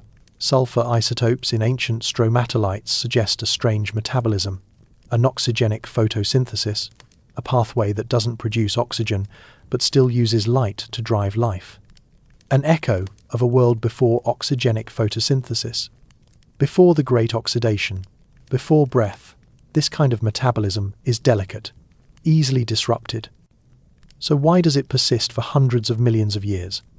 Why does it show patterned zones of activity, spatial organization within the mats, evidence of internal chemical gradients? It feels planned, not by minds, but by systems. Systems that adapt, optimize, and record. These mats weren't just survivors, they were engineers. They built microenvironments, created feedback loops. Some mats formed vertical towers with shaded cores. Others formed flat mats that maximized surface area. All of them laid down fossils, not as byproducts, but as signatures. And those signatures are still here, not as bones, not as shells, but as whispers. Stone ripples in the fossil record. Patterns no volcano could mimic, messages no mineral could invent. The stone remembers, the sulfur whispers. The mats move, and in their movement, they leave behind Earth's oldest known handwriting. We trace the story across dry rock beds, the ink of deep time etched in layers barely thicker than paper. Each stromatolite becomes a museum, each one a question. The questions keep multiplying. Why did these microbial structures form here and not elsewhere? Why do some layers preserve well while others vanish into tectonic churn? What defines a biosignature when even life's earliest behaviors blur into chemistry? In the quiet spaces between these questions, researchers dig, not just physically, but intellectually. They compare samples from different basins, use Raman spectroscopy, ion probes, isotope maps. They build simulations of early Earth atmospheres, oceans, and chemical cycles. Yet every answer arrives wrapped in uncertainty. Every breakthrough opens a chasm of doubt. It's not failure. It's the rhythm of deep inquiry. Some stromatolites contain tiny tubular voids, once thought to be remnants of filaments, structures that resemble modern microbial sheaths. But critics argue, could these have formed abiotically? Through mineral precipitation? Under unusual pressure or temperature conditions? They could have. But when the same patterns show up in multiple formations across different continents, in rocks of similar age, it becomes harder to wave it away. Harder still when modern analogues behave the same way. In Shark Bay, Australia, stromatolites still grow. Microbial mats rise with the tides, trapping sediment and sunlight. Their structure echoes the ancient ones. Same rhythm, same layering. The living fossil becomes a lens, not proof but a pattern, not certainty but plausibility. These modern mats aren't identical to their ancestors. Earth has changed. Oxygen now fills the air. Predators and grazers exist, but the microbial strategy of persistence, through layering, of living as a network rather than an individual remains. And maybe that's the point. Life doesn't announce itself with trumpets. It whispers, adapts. It repeats successful patterns until geology takes notice. Then, only if we're lucky, the stone holds still long enough for us to listen. In the deepest layers of the oldest rocks, the biosignatures grow subtle. Carbon isotopes, sulfur trails, iron banding, like seeing only the ghost of a painting's brushstroke. Yet, those ghosts tell us a story, not of cells and species, but of systems, interactions, loops of cause and effect that were not random. They were relational. These mats didn't just exist. They changed their environment, modified local chemistry, altered sedimentation rates, contributed to mineral formation. They were engineers, yes, but also communicators, not in sound, but in signal. Their legacy is etched into the shape of coastlines, the layering of silt, the cycling of sulfur. It's easy to imagine something more dramatic: a single fossil, a preserved microbe, a clear, unambiguous signature. Instead, we have the stone, we have its memory, and we have to learn to read it, like a language without an alphabet, like a story whose author was never a single voice, but a community of whispers moving together, writing not for us, but for survival. The stone does not lie, but it also does not explain. It waits, and life, in its earliest form, waits with it, layered, quiet, enduring. A shadow stretched across the canyon wall, not the shadow of a predator or prey, but of something older, something hidden, a whisper in stone. We are deep in the Pilbara Craton, Western Australia, some of the oldest rocks on Earth, 3.5 billion years old. They tell a story, but they speak in riddles, not in bones, not in footprints, but in ratios. Zoom in, microscope, mass spectrometer, a thin slice of black chert glints with the memory of life, if you know what to look for. Not cells, not fossils, just a carbon signature, a pattern. Carbon has two faces: carbon-12, light and common; carbon-13, a little heavier, both stable, both ancient. But life has a preference. Life, like a picky child, chooses carbon-12 because it reacts faster, forms bonds easier. Isotopic discrimination. Life leaves fingerprints in its bias. So we ask the rocks, what kind of carbon did you bury? The answer isn't loud, it's delicate, measured in parts per thousand. Scientists call it Delta 13C. Delta 13C. A fancy way of saying, is this carbon light or heavy? Some rocks say, this carbon is light, lighter than it should be. That's suspicious. That's curious. Did microbes once stir in warm shallows, fixing carbon with their tiny, tireless chemistry? Did they breathe out organics that settled, layering in stromatolites, those lumpy microbial skyscrapers? Maybe, or maybe not, because rocks lie. Or rather, they misremember. Metamorphism, the Earth's long, slow burn, warps the isotopic tail. Heat and pressure remix atoms, blurring the difference between life and not life, between biology and geology. So we cross-check. We don't trust one rock, we ask many, spread across the planet. From Greenland's Isua Belt to Canada's Nuvvuagittuq, we listen for patterns, consistency, coincidence, contradiction. One pattern emerges. Lighter carbon shows up in old rocks. Regularly. Too regularly for comfort. Is this a global biosignature? Or a shared geochemical accident? Let's think about what life leaves behind when it's microscopic.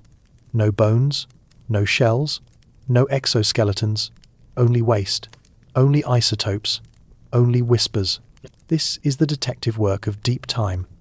No witness, no confession, only a smudge on the rock, a chemical lean, a sigh of carbon, 12 instead of 13. But here's the twist. Abiotic processes, those without life, can mimic this lean under the right heat, the right pressure, with a dash of serpentinization, or the spark of volcanism. Even space rocks might confuse us. Murchison meteorite, we're looking at you. So the burden of proof is steep. One biased ratio doesn't prove life, but many, from many places, with supporting context, that starts to feel like memory etched in stone. And yet, there's something poetic in how little remains. A ratio, a fraction, a decimal point hinting at breath, hunger, replication, life, not shouting, but exhaling softly into the rock. What else did we expect? After all, the earliest chapters of Earth's book were written in acid oceans, radioactive skies, and continents that hadn't yet existed. Even so, the stones speak. Next, the silence between isotopes and the things rocks can't remember. When the last volcano choked on its own breath and solidified, the Earth grew quiet again. But the rocks remained. They stayed still for billions of years. Waiting, in the silence that followed the chaos, something subtle began to whisper in carbon. Carbon exists in several forms, or isotopes, each with a different number of neutrons. Carbon-12 is light and stable, the most common form. Carbon-13 is slightly heavier.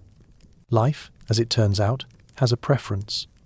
When living organisms pull carbon from their environment, they favor the lighter isotope. It takes less energy to grab, so they grab more of it. And when they die, they leave behind a signature, a telltale imbalance in the ratio between carbon-12 and carbon-13. This bias, locked into ancient sediments, becomes a ghost of metabolism, a memory without a voice. It's not a fossil, it's not a bone or a shell. It's subtler than that. It's a whisper encoded in isotopic ratios. And if we learn how to listen, it can tell us that something once lived here. In Western Australia, in a place called the Pilbara Craton, 3.5 billion year old rocks carry that imbalance. They're among the oldest surfaces on Earth. The carbon embedded in them is depleted in carbon-13, compared to what would be expected from non-biological processes. This depletion suggests that something alive once filtered that carbon. Something primitive. Something that left behind no body, no structure, just a chemical shadow. Of course, there are other ways to get that kind of isotopic ratio. Certain chemical reactions, under the right pressure and temperature, can also favor carbon-12. The Earth is tricky. It folds stories together, and sometimes it lies. So, scientists argue, they cross-check. They recreate ancient conditions in laboratories. They search for consistency across different formations. They try to rule out every possible non-biological explanation because they know the stakes.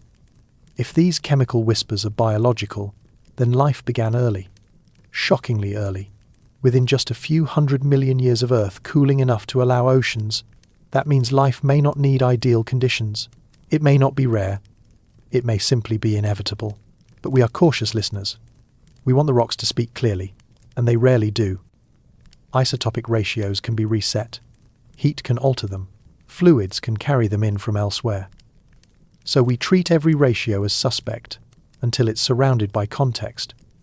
We look for consistency. Multiple layers, multiple sites, the same signature repeating. Not just once, not just in one place. Still, some rocks pass the test.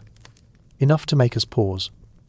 Enough to make us wonder if we're staring at the fingerprints of Earth's first breath. Not a roar, not even a word, just a shift in balance. A soft, carbon-12 heavy inhale caught in the stone. And so we listen closer. We refine our tools.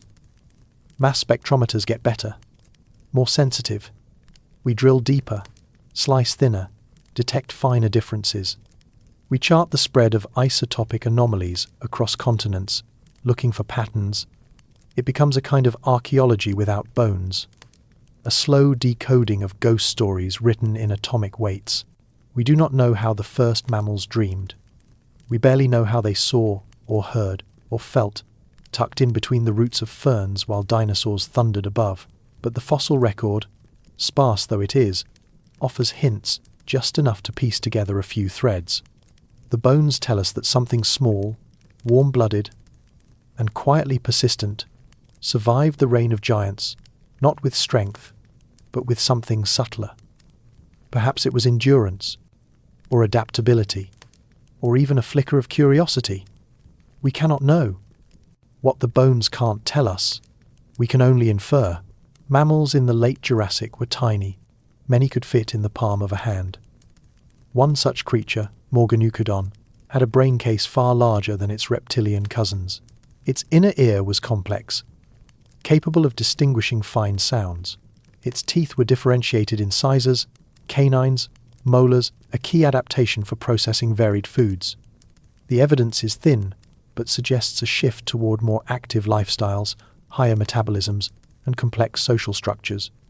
These were not just passive survivors. They were navigators of shadowed niches, foraging by night while the world belonged to the thunder lizards. Still, for over 100 million years, mammals remained small and mostly nocturnal. This might not have been a failure, but a strategy. Night offered safety, darkness cloaking the scent of meat or milk. In the hush of undergrowth and moonlight, the warm-blooded learned how to listen, to remember paths, to raise young in burrows lined with fur. It is tempting to imagine that these habits etched themselves not only into flesh, but into behavior, perhaps even into what would later become affection. We cannot say if Reponomamus, a badger-sized Cretaceous predator, ever curled around its pups as modern mammals do. But we know it ate young dinosaurs' evidence found fossilized in its stomach cavity. This was no fragile creature. It had claws, strong jaws, and likely hunted in twilight hours. Mammals were no longer only prey. They were beginning to rewrite the script. The meteor impact at the end of the Cretaceous, 66 million years ago, cleared the stage. The dominant reptiles were gone. The mammals, many already burrowers and scavengers, inherited a quieter, emptier world. From this void rose new shapes, hoofed grazers, climbing primates, bat-winged flyers. Yet across all these forms, one pattern remained constant: care. The fossil of a Caeantotherium mother, preserved beside her 38 young, speaks volumes. That number 38 strains the modern definition of parental investment, but the fact they stayed close, huddled even in death, suggests some form of maternal bond. It is not sentimentality to note this, it is biology. Mammals, by definition, feed their young with milk. That one act changes everything. It demands proximity, softness, time. The consequences ripple forward. From shrew to ape, from cave to cathedral, the long arc of mammalian history may well hinge on that moment of nourishment, repeated across millions of years. It is not heroism. It is not destiny. It is the whisper of flesh against flesh, long before language, long before reason saying, "Stay alive, I'll try to help." The sky did not blink, the oceans didn't stir, but the planet had changed forever. From the stillness of microbial silence, a new power stirred, quiet, alien, invisible, not green, not oxygenic, not anything that would one day fill lungs or stir breeze through leaves. Instead, it glowed with infrared promise. Purple sulfur bacteria, green sulfur bacteria, lurking near hydrothermal vents, shallows of murky lakes, and sunlit pockets where oxygen dared not intrude. These were not the grand architects of Earth's forests. They would never build trees, nor paint coral reefs. They were the experiment before the explosion, a prelude to chlorophyll's tyranny. Instead of splitting water and releasing oxygen, they took a darker path. They learned to drink light while feeding on molecules like hydrogen sulfide, rotten eggs from the Earth's breath. Their photosynthesis was anoxygenic. Life, but without air. Colour, but without bloom. Light-absorbing pigments, bacteriochlorophylls, shifted their hunger to the longer, warmer wavelengths. They did not seek the blue sky. They feasted in twilight and gloom. In ancient ponds, thick with iron and sulfur, the purple mats expanded. They formed layers, biofilms of overlapping intention. Beneath them, green bacteria tunneled deeper into the gloom, mining photons that most would miss. Each layer perfectly stratified by light intensity and chemistry. No competition, only choreography. Sunlight no longer belonged to oxygen's descendants alone. A parallel lineage had staked its claim, and deep in these biofilms, invisible revolutions began. No one noticed. There were no eyes to see it. No lungs to choke, but the atmosphere listened. It was spared. For now, these early light harvesters rewrote chemistry without shouting. While oxygenic photosynthesizers would one day flood the sky and poison the past, these bacteria changed their world, molecule by molecule, shadow by shadow. In their strange metabolism, they gave back not oxygen, but elemental sulfur or sulfate. A yellow crust, a chemical whisper, the cost of their feast. Yet their influence crept outward. Iron dissolved by their byproducts. Methane fluxes altered. The sulfur cycle stirred. Where they bloomed, they carved new ecosystems thin as slime, but persistent. Over millennia, these mats fossilized into stromatolites. Not all were made by cyanobacteria. Some bore the signature of the anoxygenic. It was a lesson repeated across aeons. Life changes its environment, even when it's silent, even when no one is looking, even when it breathes nothing at all. And in that silence, something else was happening. Slowly, one photon at a time, the boundaries of life's possibility expanded. Chlorophyll would later dominate. Oxygen would one day roar. But in this chapter, it was the era of subtlety, of shadow, of purple and green secrets in shallow light. The Earth was still learning how to be alive. And in these quiet layers, something was stirring that would push life and death in strange new directions. The light that trickled into the shallow waters no longer went unanswered. Across the muddy seafloor and mineral-rich mats, something unseen stirred. These were not the bold architects of oxygen. These were the quiet chemists, purple and green bacteria. Unassuming, but transformative, they harnessed sunlight with pigments unfamiliar to today's eyes. Bacteriochlorophylls tuned not for blue skies, but for murky depths. Instead of water, they used hydrogen sulfide or ferrous iron, substances plentiful in Earth's early crustal stew. Their photosynthesis was anoxygenic. It did not split water. It did not release oxygen. It rewrote the rules. Where cyanobacteria would later blast the skies with O2, these bacteria kept their miracles close to the mud. The energy they extracted built their bodies, layer by invisible layer, in films coating underwater stones and the sides of bubbling vents. They did not seek to change the world. They only wanted to live. And yet, their quiet hunger etched new patterns into Earth's chemistry. Iron began to vanish from seawater, locked in reactions driven by their light work. Sulfides dwindled, turned into elemental sulfur, or stored in microbial granules. New pathways bloomed. Metabolisms branched like early roots groping through soil not yet formed. From purple sulfur bacteria to green non-sulfur strains, diversity exploded in the silent light of dawn. These bacteria formed consortia microbial neighborhoods. One's waste was another's feast. Hydrogen passed from one to another in whispered exchanges. Simple sugars flowed in gradients. And as they multiplied, the mats thickened. Light became scarce again, except for those who could dive deeper into the infrared.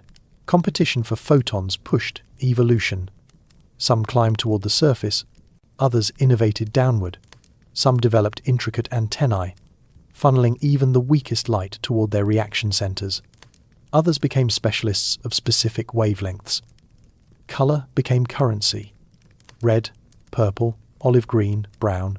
The planet did not notice. The skies stayed inert. The oceans, dark. But beneath, in silent shallows and volcanic basins, Earth's living chemistry was changing shape. And far away from the action, deep in hydrothermal seeps or isolated pools, some bacteria stumbled on something else. The partial ability to fix nitrogen. Not yet a full mastery, but a beginning. Another thread in the biochemical braid that would become life's infrastructure. There were no continents, no forests, no eyes to witness them. But there were tides, and time, and light. Every photon captured, every molecule reshaped, left an echo. a mineral record, a stain in ancient rock.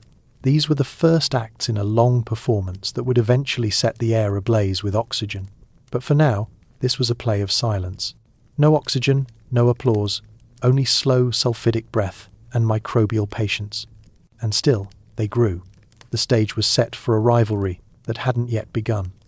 The cyanobacteria slumbered elsewhere, their oxygenic revolution still in the future. But even now, in the hush before the storm, life was rehearsing, perfecting, preparing to raise the curtain on an Earth remade. The sky did not blink, the oceans didn't stir, but the planet had changed forever. From the stillness of microbial silence, a new power stirred, quiet, alien, invisible. Not green, not oxygenic, not anything that would one day fill lungs or stir breeze through leaves. Instead, it glowed with infrared promise. Purple sulfur bacteria, green sulfur bacteria, lurking near hydrothermal vents, shallows of murky lakes, and sunlit pockets where oxygen dared not intrude. These were not the grand architects of Earth's forests. They would never build trees, nor paint coral reefs. They were the experiment before the explosion, a prelude to chlorophyll's tyranny. Instead of splitting water and releasing oxygen, they took a darker path. They learned to drink light while feeding on molecules like hydrogen sulfide rotten eggs from the Earth's breath. Their photosynthesis was anoxygenic. Life, but without air. Color, but without bloom. Light-absorbing pigments, bacteriochlorophylls, shifted their hunger to the longer, warmer wavelengths. They did not seek the blue sky. They feasted in twilight and gloom. In ancient ponds, thick with iron and sulfur, the purple mats expanded. They formed layers, biofilms of overlapping intention. Beneath them, green bacteria tunneled deeper into the gloom, mining photons that most would miss. Each layer perfectly stratified by light intensity and chemistry. No competition. Only choreography. Sunlight no longer belonged to oxygen's descendants alone. A parallel lineage had staked its claim. And deep in these biofilms, invisible revolutions began. No one noticed. There were no eyes to see it. No lungs to choke. But the atmosphere listened. It was spared. For now, these early light harvesters rewrote chemistry without shouting. While oxygenic photosynthesizers would one day flood the sky and poison the past, these bacteria changed their world, molecule by molecule, shadow by shadow. In their strange metabolism, they gave back not oxygen, but elemental sulfur or sulfate, a yellow crust, a chemical whisper, the cost of their feast. Yet their influence crept outward. Iron dissolved by their byproducts. Methane fluxes altered. The sulfur cycle stirred. Where they bloomed, they carved new ecosystems thin as slime, but persistent. Over millennia, these mats fossilized into stromatolites. Not all were made by cyanobacteria. Some bore the signature of the anoxygenic. It was a lesson repeated across aeons. Life changes its environment, even when it's silent, even when no one is looking, even when it breathes nothing at all. And in that silence, something else was happening. Slowly, one photon at a time, the boundaries of life's possibility expanded. Chlorophyll would later dominate. Oxygen would one day roar. But in this chapter, it was the era of subtlety, of shadow, of purple and green secrets in shallow light. The Earth was still learning how to be alive. And in these quiet layers, something was stirring that would push life and death in strange new directions. The light that trickled into the shallow waters no longer went unanswered. Across the muddy seafloor and mineral-rich mats, something unseen stirred. These were not the bold architects of oxygen. These were the quiet chemists, purple and green bacteria, unassuming but transformative. They harnessed sunlight with pigments unfamiliar to today's eyes. Bacteriochlorophylls tuned not for blue skies, but for murky depths. Instead of water, they used hydrogen sulfide or ferrous iron, substances plentiful in Earth's early crustal stew. Their photosynthesis was anoxygenic. It did not split water. It did not release oxygen. It rewrote the rules. Where cyanobacteria would later blast the skies with O2, these bacteria kept their miracles close to the mud. The energy they extracted built their bodies, layer by invisible layer, in films coating underwater stones and the sides of bubbling vents. They did not seek to change the world. They only wanted to live. And yet, their quiet hunger etched new patterns into Earth's chemistry. Iron began to vanish from seawater, locked in reactions driven by their light work. Sulfides dwindled, turned into elemental sulfur, or stored in microbial granules. New pathways bloomed. Metabolisms branched like early roots, groping through soil not yet formed. From purple sulfur bacteria to green non-sulfur strains, diversity exploded in the silent light of dawn. These bacteria formed consortia microbial neighborhoods. One's waste was another's feast.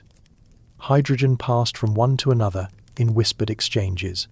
Simple sugars flowed in gradients, and as they multiplied, the mats thickened. Light became scarce again, except for those who could dive deeper into the infrared. Competition for photons pushed evolution. Some climbed toward the surface, others innovated downward.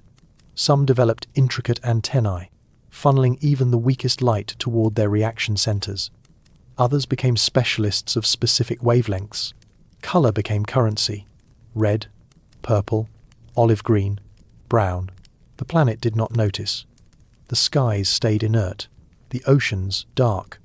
But beneath, in silent shallows and volcanic basins, Earth's living chemistry was changing shape. And, far away from the action, deep in hydrothermal seeps or isolated pools, some bacteria stumbled on something else. The partial ability to fix nitrogen. Not yet a full mastery, but a beginning. Another thread in the biochemical braid that would become life's infrastructure. There were no continents, no forests, no eyes to witness them, but there were tides, and time, and light. Every photon captured, every molecule reshaped, left an echo, a mineral record, a stain in ancient rock. These were the first acts in a long performance that would eventually set the air ablaze with oxygen. But for now, this was a play of silence. No oxygen, no applause, only slow sulfidic breath and microbial patience. And still, they grew. The stage was set for a rivalry that hadn't yet begun. The cyanobacteria slumbered elsewhere, their oxygenic revolution still in the future. But even now, in the hush before the storm, life was rehearsing, perfecting, preparing to raise the curtain on an Earth remade. The world held its breath. Cyanobacteria had cracked something monumental. Hidden in shallow lagoons and sunlit stromatolite mounds, they had learned to pull energy from the sun in a way that transformed everything. Water, no longer just a solvent or coolant, was now a source of electrons. Oxygenic photosynthesis had arrived. It wasn't fast, nor dramatic. No thunderous release, no sudden burst. Just bubbles, tiny ones, drifting upward from microbial mats like effervescent confetti, each one a whisper of a future catastrophe or salvation. These bubbles carried something new into the atmosphere. Free oxygen. O2, a molecule alien to the Earth's ancient sky. But the atmosphere did not cheer. It did not change its color. It barely even noticed, because oxygen had enemies. Not living ones, not yet, but elemental ones. Hungry, reactive, relentless. Iron, sulfur, manganese, and other unassuming minerals, scattered across oceans and crust, waited in silence. These were the oxygen sinks. Picture it. Vast seas tinged green with dissolved ferrous iron, toxic to us but perfect for the early Earth. When oxygen entered this realm, it didn't rise, it dove. It bonded with iron like lovers meeting after centuries apart. Iron rusted. Red oxides formed and fell like snow to the seafloor. The ocean blushed with layers of blood-red sediment. This went on for millions of years. Cyanobacteria exhaled, iron inhaled, over and over. Geologists call them banded iron formations. striped testaments to the war between oxygen and the elements. Every band is a chapter, every stripe is a gasp. Above the ocean, the sky stayed largely the same. A haze of methane, carbon dioxide, and nitrogen. An alien air for alien life. Below the ocean, quiet rebellion brewed. It wasn't just iron. Sulfur compounds soaked up oxygen like sponges. Basaltic crusts absorbed what they could. Even volcanic gases reacted instantly. Oxygen could not roam free. It was caged, bound, hidden in rock. And yet, the cyanobacteria persisted. They didn't care. Not really. Oxygen was a waste product to them. A lucky accident of metabolic alchemy. What they wanted was sugar, energy, growth. So they grew. Colonies thickened. Mats spread across ancient shorelines. Some drifted in clumps, forming eerie green tides that stained the edges of continents. The world wasn't ready for them, but it didn't get a choice. Time passed in tectonic gulps. 1 billion years might as well have been a breath. Slowly, the sinks began to fill. Iron became scarce. The oceans lost their green tint. The sediments became redder, then dull. Sulfur pools crusted over. Volcanic gases waned. And the oxygen now, with fewer prisons, began to slip past the jailers, into the air. Not much, not yet, but enough. The long wait had begun. The oceans shimmered with rust. Not the dry flakes we know today, but vast clouds of iron oxide blooming beneath the waves, like bloody storms. Cyanobacteria kept releasing oxygen into the water, unaware of the planet's ancient habit of delay. This wasn't rejection, it was redirection. Oxygen didn't rush into the sky. It sank. It clung. Free oxygen was a rebel gas in the Archean world. It didn't roam unbothered. It crashed into iron ions, suspended in seawater. The result? Rust. Billions of tons of it. These reactions formed banded iron formations, layered stone memorials to Earth's first breath. Even now, we mine these ancient oxygen graves. At first glance, this feels like failure. Cyanobacteria worked for millions of years. They bloomed, they photosynthesized, they released gas. And still, the atmosphere stayed suffocating. But evolution doesn't measure success in applause. It measures in persistence, in chemistry, in patience. The planet's crust was full of oxygen-hungry elements. Iron was the hungriest, but it wasn't alone. Manganese, sulfur, even reduced gases like methane, all acted as oxygen sinks. They absorbed every molecule like it was treasure. Earth wasn't resisting oxygen. It was hoarding it, locking it into rocks, into sediments, into quiet places deep below the ocean floor. Above, the atmosphere remained low in O2s. Below, change brewed slowly. These oxygen sinks weren't just obstacles, they were buffers. They allowed life to keep producing without triggering immediate catastrophe. Too much oxygen too soon would have poisoned nearly everything. Early anaerobes, delicate and unprepared, would have died en masse. The sinks protected them. Paradoxically, they preserved the old world by delaying the new. Geologists trace this era through rock. Iron bands, red cherts, mudstones with strange chemical scars. These records don't speak in words. They whisper in isotopes. They hint. They resist interpretation. But one pattern is clear. Oxygen was working. Quietly, relentlessly, binding, layering, accumulating. Sometimes, modern minds struggle with this concept. We expect events to happen quickly. Oxygen evolved, so the sky should change. But Earth doesn't care for our timelines. The delay wasn't a glitch. It was a strategy. Cyanobacteria kept going. Every day they breathed in light and exhaled oxygen. They flooded their local waters. They triggered die-offs. They rebounded. They grew again. And all the while, they were slowly transforming Earth into a world it didn't yet understand. In tide pools and shallow shelves, oxygen built up locally. Not enough to alter the global atmosphere, but enough to create tension.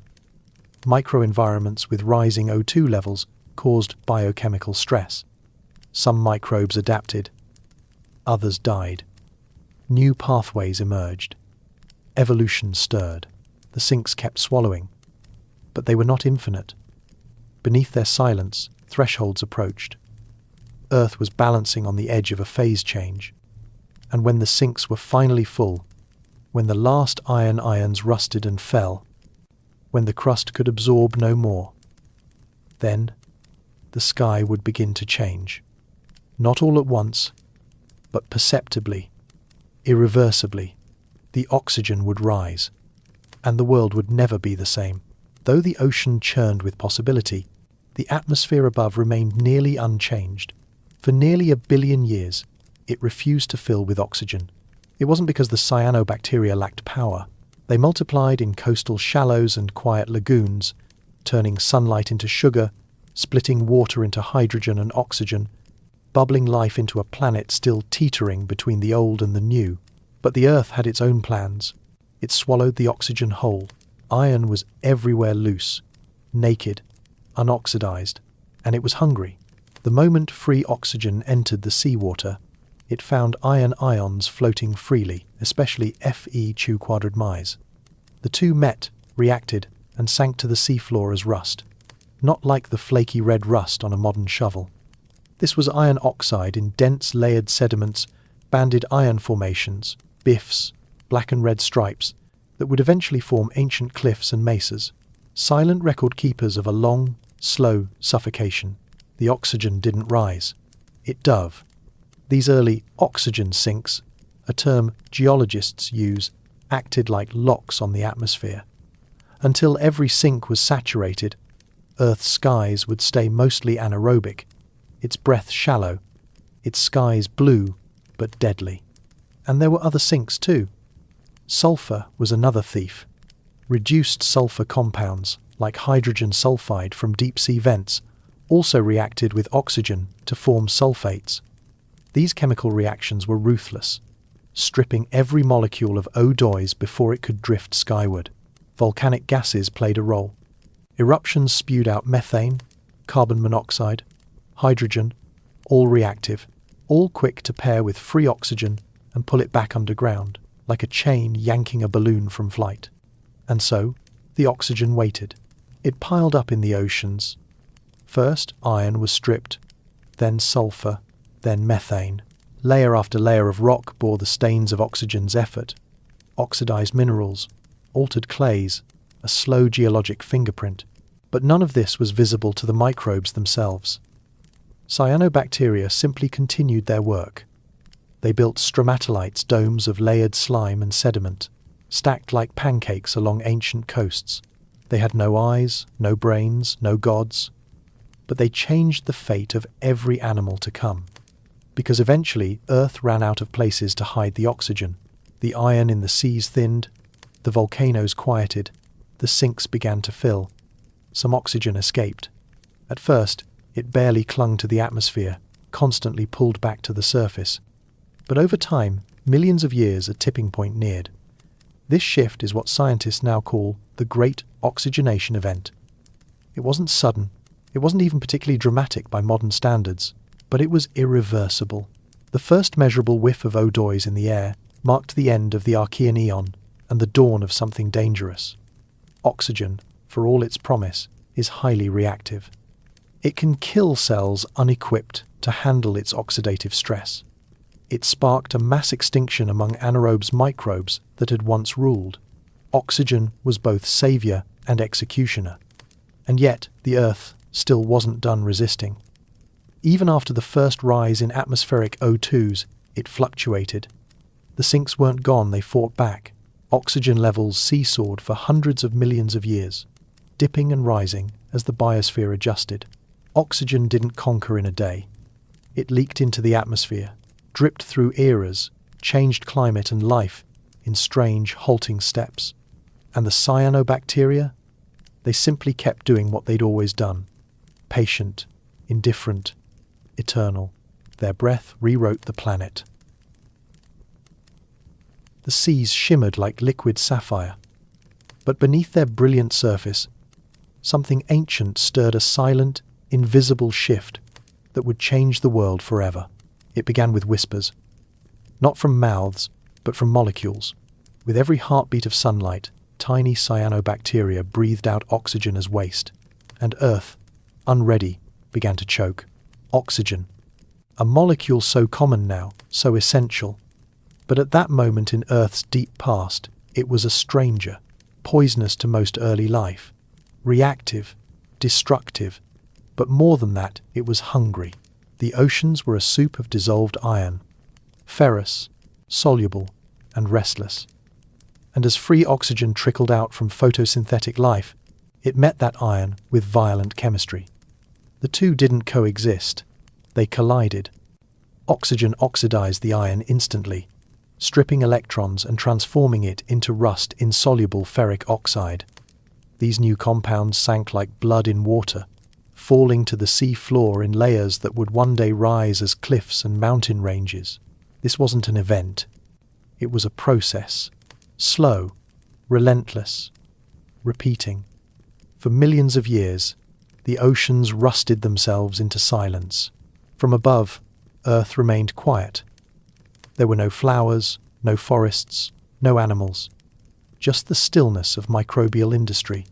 Yet under the surface, a red record was being written. The iron formations layered themselves like pages in a hidden chronicle, alternating bands of hematite and chert, blood red and ash grey, each band a testament to oxygen's uneven surge, each pulse of photosynthesis followed by oxygen's chemical purge, and then a pause. For reasons still debated by geochemists, oxygen levels in the water didn't rise smoothly. Sometimes, cyanobacteria would bloom wildly, flooding their world with oxygen. Other times, nutrient limits or global cooling would suppress them. These cycles created the banding. Periods of intense oxygenation laid thick layers of red iron oxides.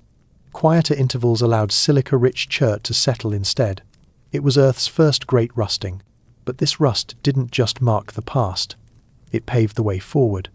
The removal of dissolved iron from the oceans allowed oxygen to eventually accumulate in the water, and then the atmosphere. Life had poisoned its own cradle, but in doing so, it built a new one. The banded iron formations, stretching across modern continents, are not just rocks, they are time. Solidified, frozen, weighted with memory. Imagine standing on a Martian red ridge in Western Australia, or a high cliff in South Africa. Beneath your feet, a billion-year-old crime scene, the murder of iron by oxygen, a chemical war that never made a sound, only rust. And still, the oxygen kept coming. As iron was buried, the oceans slowly cleared. The great sponge of iron could no longer soak up the oxygen, so it began to leak into the skies, upward, into the air, into a world that had never tasted breath. But the skies did not change overnight. The atmosphere resisted. It had its own oxygen, sinks, volcanic gases, rich in methane and hydrogen, reactive minerals exposed on land, even shallow pools of organic matter hungry to bond. Every oxygen molecule was claimed the moment it was born. The planet absorbed the gift of life like a sponge in fire. Still, cyanobacteria persisted. They spread across shallow continental shelves, forming vast colonies in tidal flats. Their photosynthetic machinery, unchanged for eons, continued its quiet work. Sunlight struck pigment, water split, oxygen trickled. The cumulative effect was imperceptible at first, but over time, and with enough persistence, even chemistry has to yield. There came a moment not precisely datable when the balance began to tip. The oxygen sinks filled, the crustal minerals darkened with oxides, volcanic gases met their match, and at last some oxygen lingered, not just for seconds, not for minutes, but long enough to diffuse, to rise, to enter the sky. We call it the Great Oxidation Event, a label that implies drama, but what it describes was far more subtle. It wasn't a bang, it was a sigh stretched across millennia, and it left behind a trail of rust so vast we still mine it today. The banded iron formations, now twisted by tectonics and scarred by erosion, are ancient graveyards of oceanic chemistry. They hold more than just iron. Some preserve isotopic hints of microbial life. Others lock in the ratios of oxygen to sulfur or carbon, subtle chemical fingerprints of metabolic pathways long gone. Yet even here we tread lightly. The data is sparse. Interpretations vary. What one geologist reads as a surge in oxygen, another may attribute to shifts in ocean currents or volcanic weathering. What we do know is this: after the rust came breath. The oxygen that no longer found iron to bind began to accumulate in the atmosphere, slowly, measurably, transformatively. It oxidized methane, a powerful greenhouse gas, plunging Earth into a possible snowball state. It killed off many anaerobic microbes, reshaping ecosystems. It also set the stage for the evolution of new metabolisms, ones that could harness this volatile, reactive element for power. But for now, in this moment of the past, the story remains geological. The Earth was rusting, quietly, irreversibly. Each sedimentary band told a different chapter. Some were thin, barely a whisper. Others thick and dense, recording vast blooms and crashes in microbial activity. These stripes in the stone hint at pulses in early oxygen production, flickers of a new world struggling to ignite. Not all of Earth rusted at once. The process appears patchy, regional. Local oxygen oases, perhaps near microbial mats, may have existed for hundreds of thousands of years before true atmospheric change. Like campfires glowing in a dark wilderness, these pockets would flicker, flare, and fade. Still, the rust accumulated. In time, these deposits would blanket the seafloor, later to be lifted skyward by tectonic breath. But in that ancient world, beneath unbreathable skies and sunless seas, the rust told no stories. It simply waited. It waited in silence, layer upon layer, beneath an ocean tinged red by iron and green by life. The chemistry was unrelenting. Every molecule of free oxygen had to prove itself against the pull of metals and the deep-time inertia of a planet not yet ready to breathe. This was not the kind of oxygen-rich world we know. This was still Earth the stranger. Even as oxygen began to linger in the shallows, deeper waters remained anoxic. There, hydrogen sulfide and ferrous iron continued to dominate. Life below the light lived by different rules.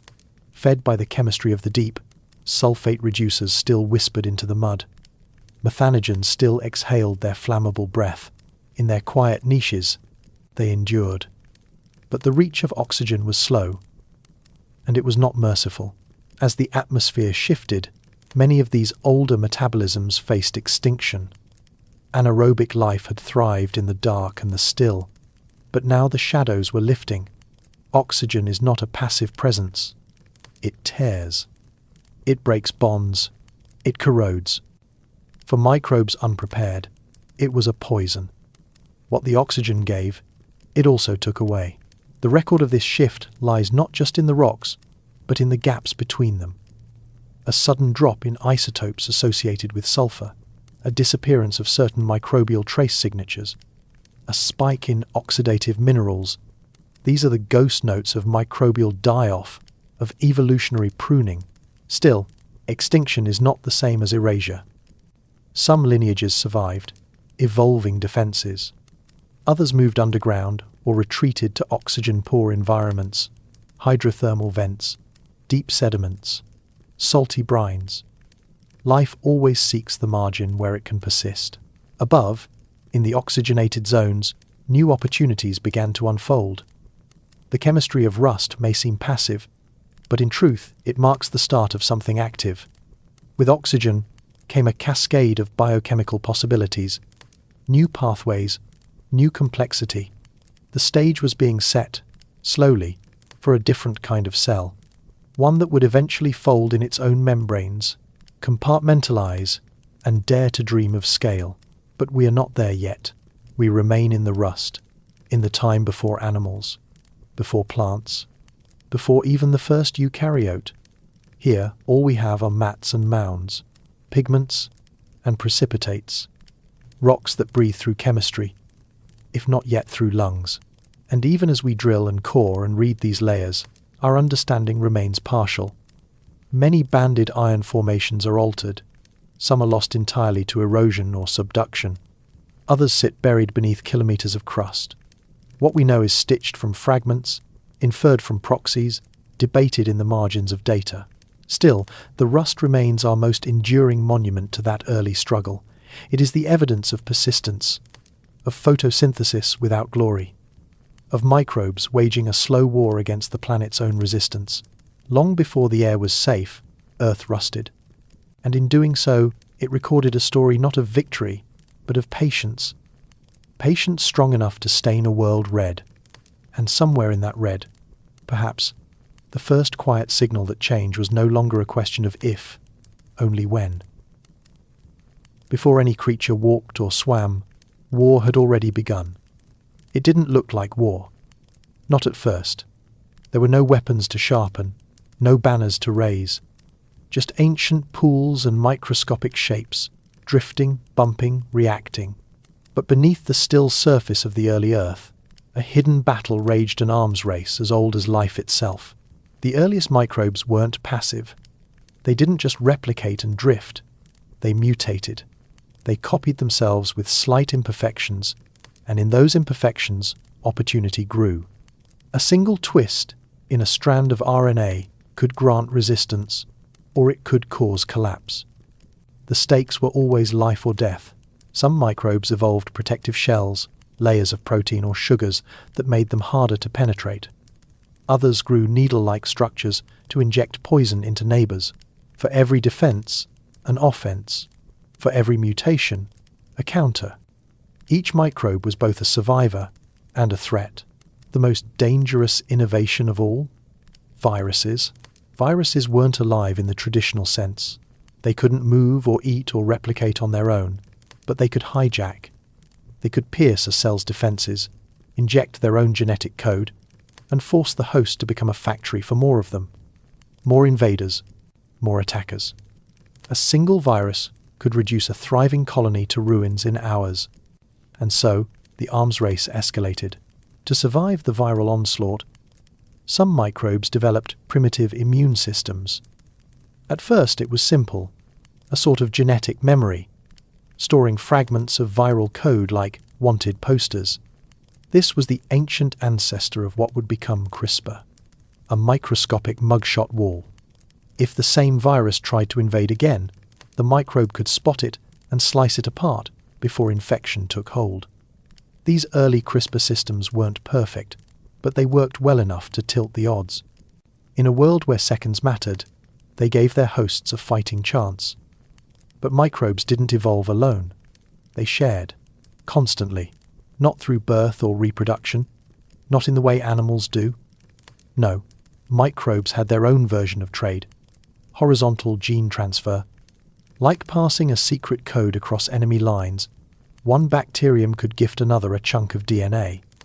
Traits could spread like rumors, antibiotic resistance, viral immunity, even entirely new metabolic abilities.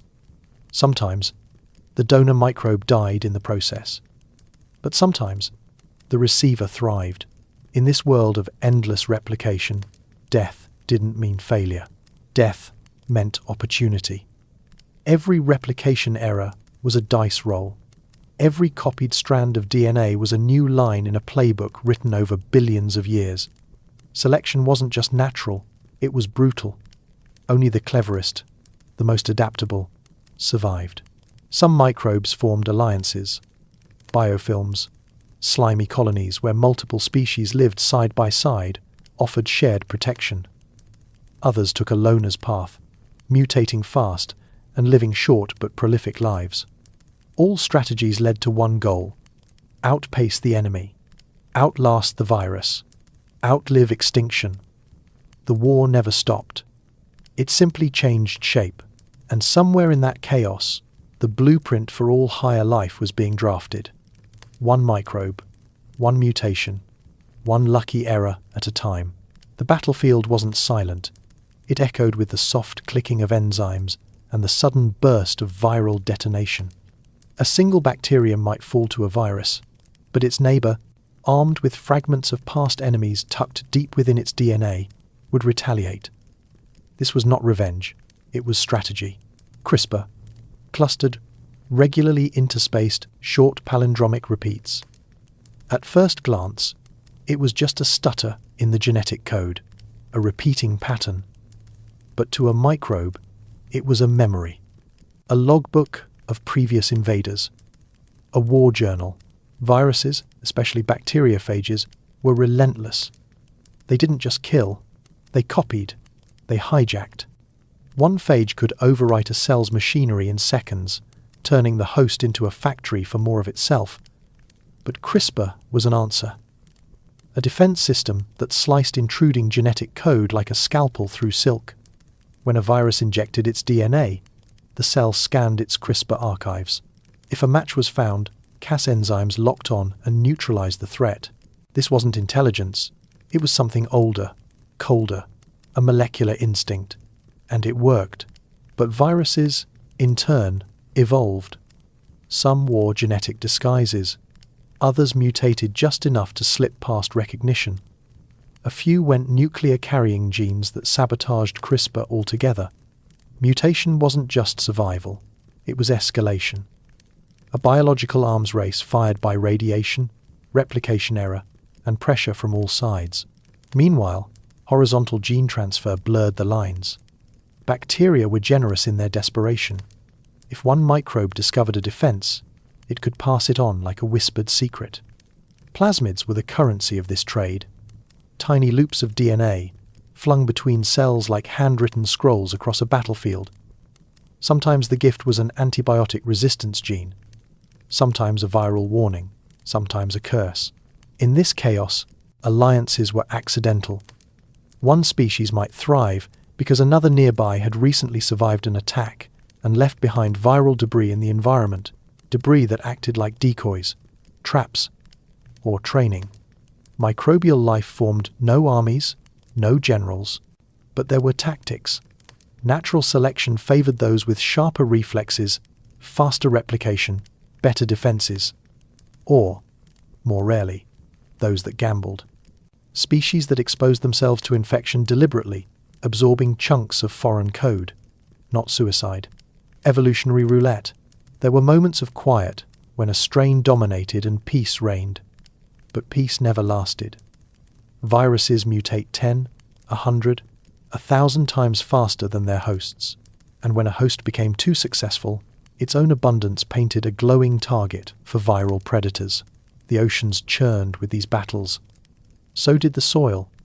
Even human bodies were war zones, microbial skirmishes playing out in the gut, the skin, the lungs. And just as often, these wars produced strange alliances. Prophages, viruses that integrated peacefully into bacterial genomes, could bring gifts, toxins, adhesion tools, enhanced virulence. The infected became stronger, not weaker. This duality ran deep. Not every virus killed. Some transformed. The line between enemy and symbiote was thin. It always had been. In the deepest parts of the ancient ocean, the war raged unseen but relentless. Not just between viruses and cells, but among cells themselves. Microbes learned to weaponize their genomes, secreting toxins to kill their neighbors while evolving immunity to the same. Some wielded molecular spears, type 6, secretion systems piercing rivals to inject lethal enzymes directly. Others broadcasted false chemical signals, luring competitors into metabolic traps. Even the genome was no sanctuary. Mobile genetic elements roamed like spies and saboteurs. Plasmids, transposons, integrons. They hopped between cells, bringing foreign genes with them. Sometimes these visitors were gifts, encoding resistance to poisons or enzymes to digest new food sources. Other times, they were viruses in disguise, or selfish code that bloated the host and dragged it down. Horizontal gene transfer blurred the line between friend and foe. Bacteria that had never shared a common ancestor now shared survival tactics, co-opted like black market tech. A microbe could die in one breath, and its neighbor might inherit its weaponry in the next. This chaotic exchange of information was not rare. It was routine. It was evolution on fast forward. A rare mutation might take 1,000,000 years to spread by inheritance alone. But a well-placed gene, copied sideways through a plasmid or phage, could conquer the world in days. Selection played its hand with brutal clarity. A cell with a slightly better CRISPR array, a tweak to a surface receptor that blocked infection, a modest change in enzyme speed. These differences were everything. Those that survived replicated. Those that didn't became food or raw code for the next round, and so the microbial battlefield never stilled. It pulsed with entropy and innovation. Viruses got smarter, sometimes stealing immune genes from their hosts. Bacteria fought back, sometimes sacrificing parts of themselves to trigger alert signals, a primitive suicide alarm to warn nearby kin. It was chemical espionage, molecular trench warfare. Occasionally, balance emerged. A truce of mutual dependence. A virus that no longer killed but lived inside the host peacefully, enhancing survival. Or a parasite that gradually lost its bite, evolving into an organelle. Mitochondria were the ultimate defector, a once-free alpha proteobacterium turned energy factory within eukaryotic cells.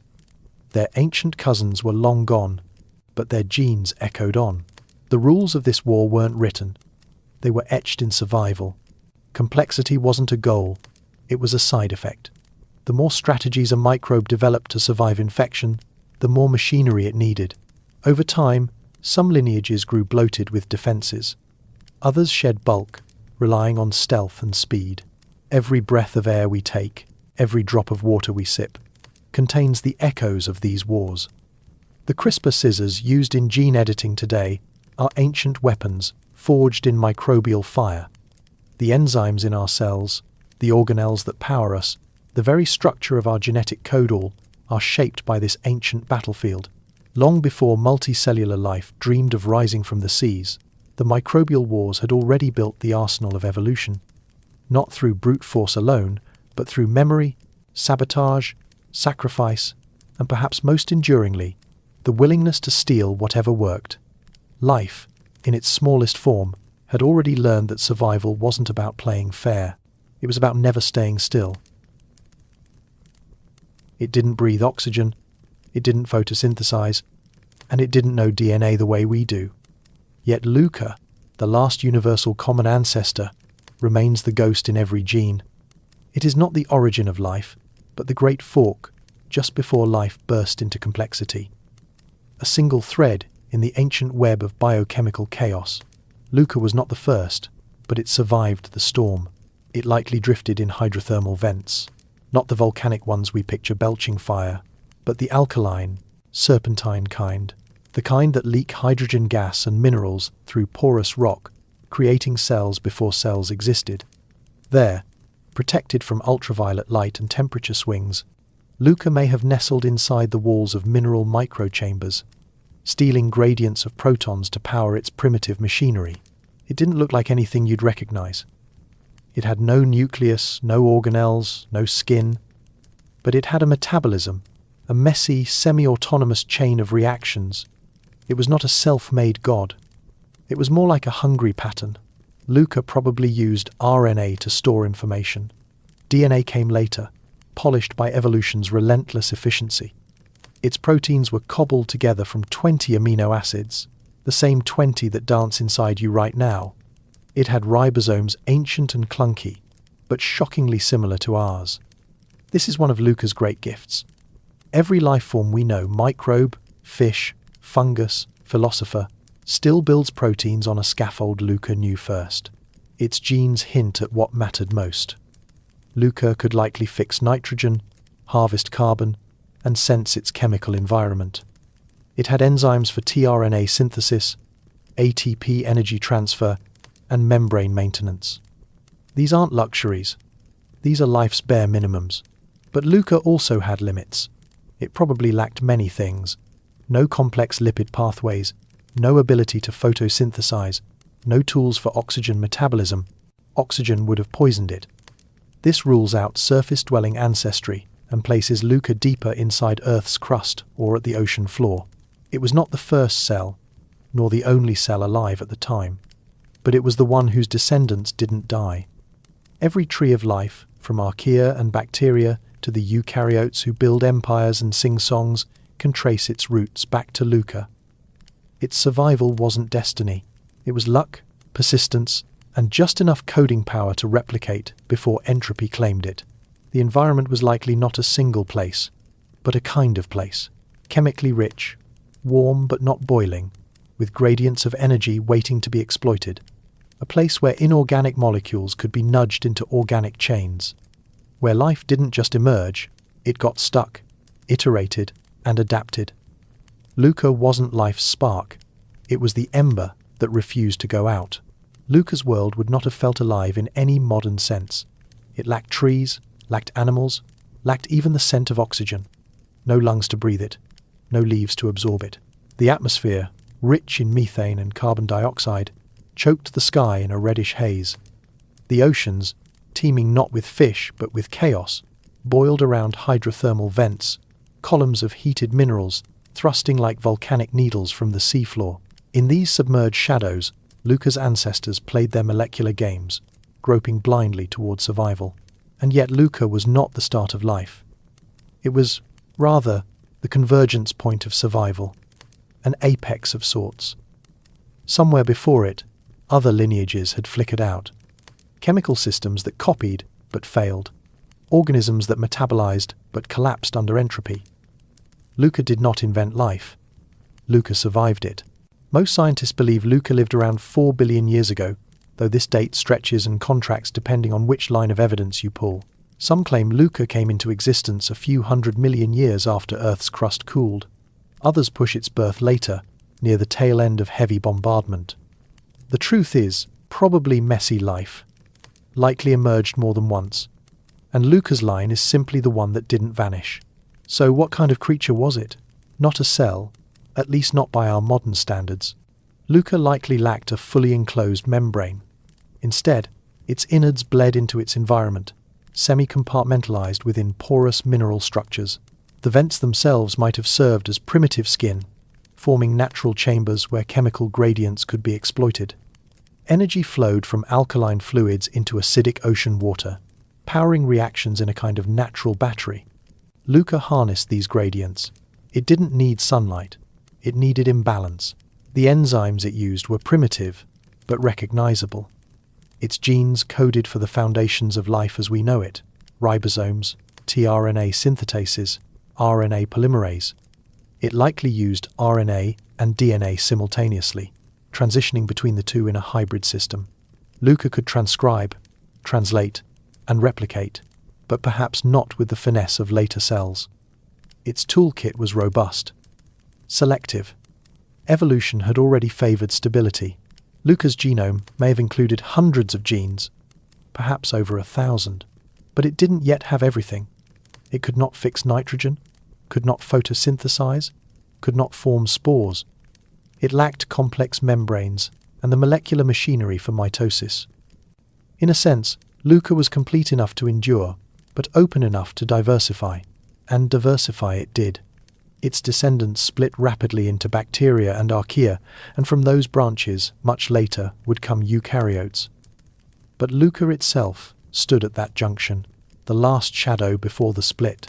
Imagine a single creature whose genetic whispers echo through every tree, every dolphin, every fungus, every microbe in your gut. Not because LUCA was mighty, but because LUCA was lucky, because LUCA did not die. It may not have ruled the world in grandeur, but LUCA was, quite literally, the root of everything that followed. What it likely wasn't is just as telling. LUCA probably wasn't a single-celled creature in the way we picture bacteria today. It may not have had a complete membrane or the capacity to reproduce independently. It likely relied on its surroundings, a mineral-rich, thermally active soup, for critical functions we now associate with internal organelles. In essence, LUCA may have outsourced life to its environment. Some researchers even suspect LUCA wasn't an isolated individual, but a web of communal gene exchange, a distributed, almost network-like being. Imagine a porous film draped over a warm mineral surface, trading chemical gradients for the chance to survive. This membraneless life form could have absorbed useful molecules and energy directly from the vent fluids. It was not clean, it was not elegant, but it worked.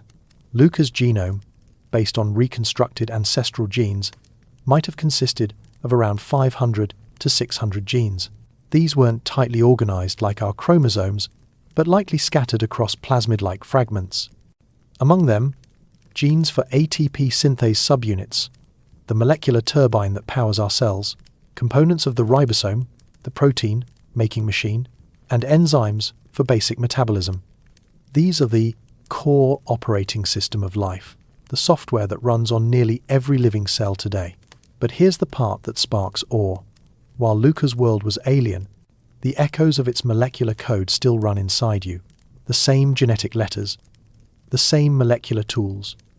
Billions of years later, the software still boots.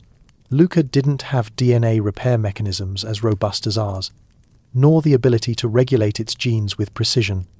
It lived in a chaotic equilibrium, constantly bombarded by radiation, temperature shifts, and reactive chemicals. Every replication was an invitation to mutate, but that chaos also fed its evolution. It gave rise to variations, some doomed, some divine. Eventually, its descendants diverged. Some evolved into archaea, others into bacteria. Later, still others fused and danced into eukaryotes, building the foundation for every plant, fungus, and animal, including us. LUCA is not our grandmother. LUCA is the grandmother of grandmothers. The ancient fire that once sputtered in a dark vent and now glows behind your eyes. Where exactly it lived is still up for debate. The alkaline hydrothermal vent theory remains strong, but other researchers have proposed freshwater geothermal ponds, even clays with reactive surfaces. What matters more than the location is the chemistry. LUCA's world was rich in gradients. It was a place where opposites met. Acid and base, hot and cold, metal and gas. These boundaries weren't barriers, they were opportunities. Life was the result of tension resolved. Philosophically, LUCA reminds us that life didn't begin with strength, but with vulnerability. It didn't begin with order, but with adaptability. The first life wasn't powerful, it was persistent. It didn't conquer its world. It cooperated with it, fed from it, relied on it completely. Life's first step wasn't a march. LUCA didn't invent the spark. It was the spark, briefly alive in the margins between ocean and rock, stability and chaos. The most beautiful idea isn't that LUCA was perfect, it's that it wasn't, and yet from its imperfections came everything. So the next time you look at your own reflection, consider this: the atoms in your skin, the mitochondria powering your breath, the proteins interpreting your thoughts. All of it was once LUCA's problem, LUCA's gamble, LUCA's fragile, miraculous guess, and somehow it worked. And in that breathless pause, the world began to change, not through fire or flood, but through the quiet labours of life, too small to see. They were ancient, single-celled architects. Not gods, not monsters, but tiny things adrift in a hostile world of volcanic fumes and metal-rich seas. We call them microbes. But during the Archean Eon, they were the only inhabitants of Earth's wildscape. Their power lay not in size, but in number. Billions multiplied into trillions. A living tide.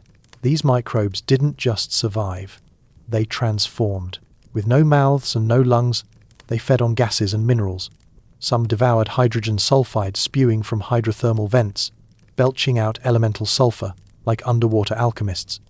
Others captured carbon dioxide, converting it into organic matter, carbon chains and sugars that would become the building blocks of all future life. They forged energy in total darkness, weaving biochemistry out of heat and rock. And then came the breathers. A peculiar clan of bacteria found a way to harness the power of light. These were the ancestors of cyanobacteria. Through photosynthesis, they began to strip electrons from water molecules, releasing a waste gas utterly useless to them. That waste was oxygen. At first, it dissolved into the oceans, reacting with iron to form rusty sediments. Banded iron formations, The red-black stripes found in ancient rocks are their fossilized legacy. But slowly, almost imperceptibly, oxygen began to rise. A ghost in the air, invisible, toxic to most life forms of the time. This new atmospheric gas didn't just poison it, reacted. Oxygen reshaped the planet's chemistry, rusting rocks, oxidizing minerals, and altering the very behavior of elements. It cleared the skies, making them blue. It cooled the world. And eventually, it made complex life possible. But that future was still over 1 billion years away. For now, these microbial chemists continued their quiet work, cloaked in slime and shielded by stone. They clung to the underbellies of continents, to the inner walls of volcanic lakes, to the crust of the seafloor. There, they breathed in iron, sulfur, methane, and exhaled change. They were everywhere, and they left no monument to their presence, only a whisper in the geologic record. Still, their reach was profound. The ocean's composition changed as they metabolized. The acidity shifted, the salinity adjusted. Even the texture of sediments evolved.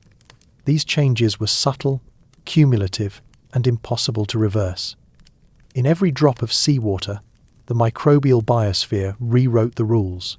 What's astonishing is how they did it without intent.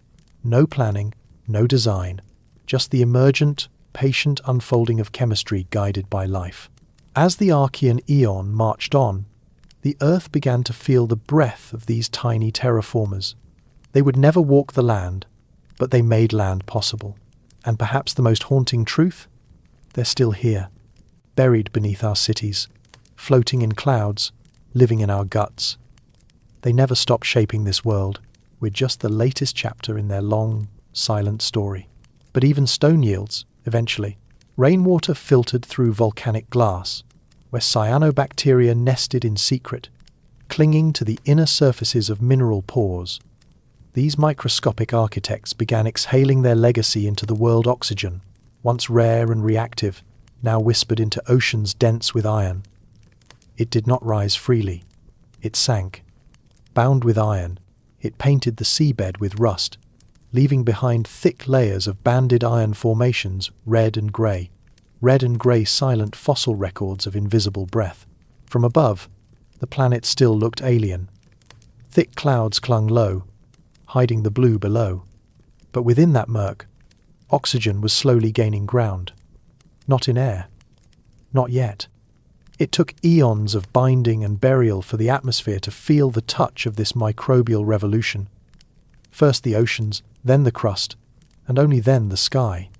All changed without witness. Inside these shadows, new biochemical innovations stirred. Some microbes learned to tolerate oxygen, even use it. Most could not.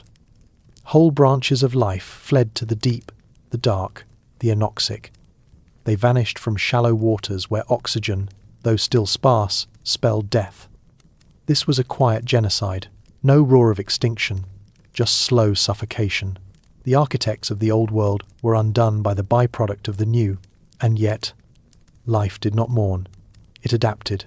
Stromatolites, those rippled pillars of bacterial cooperation, reached higher into sunlit shallows.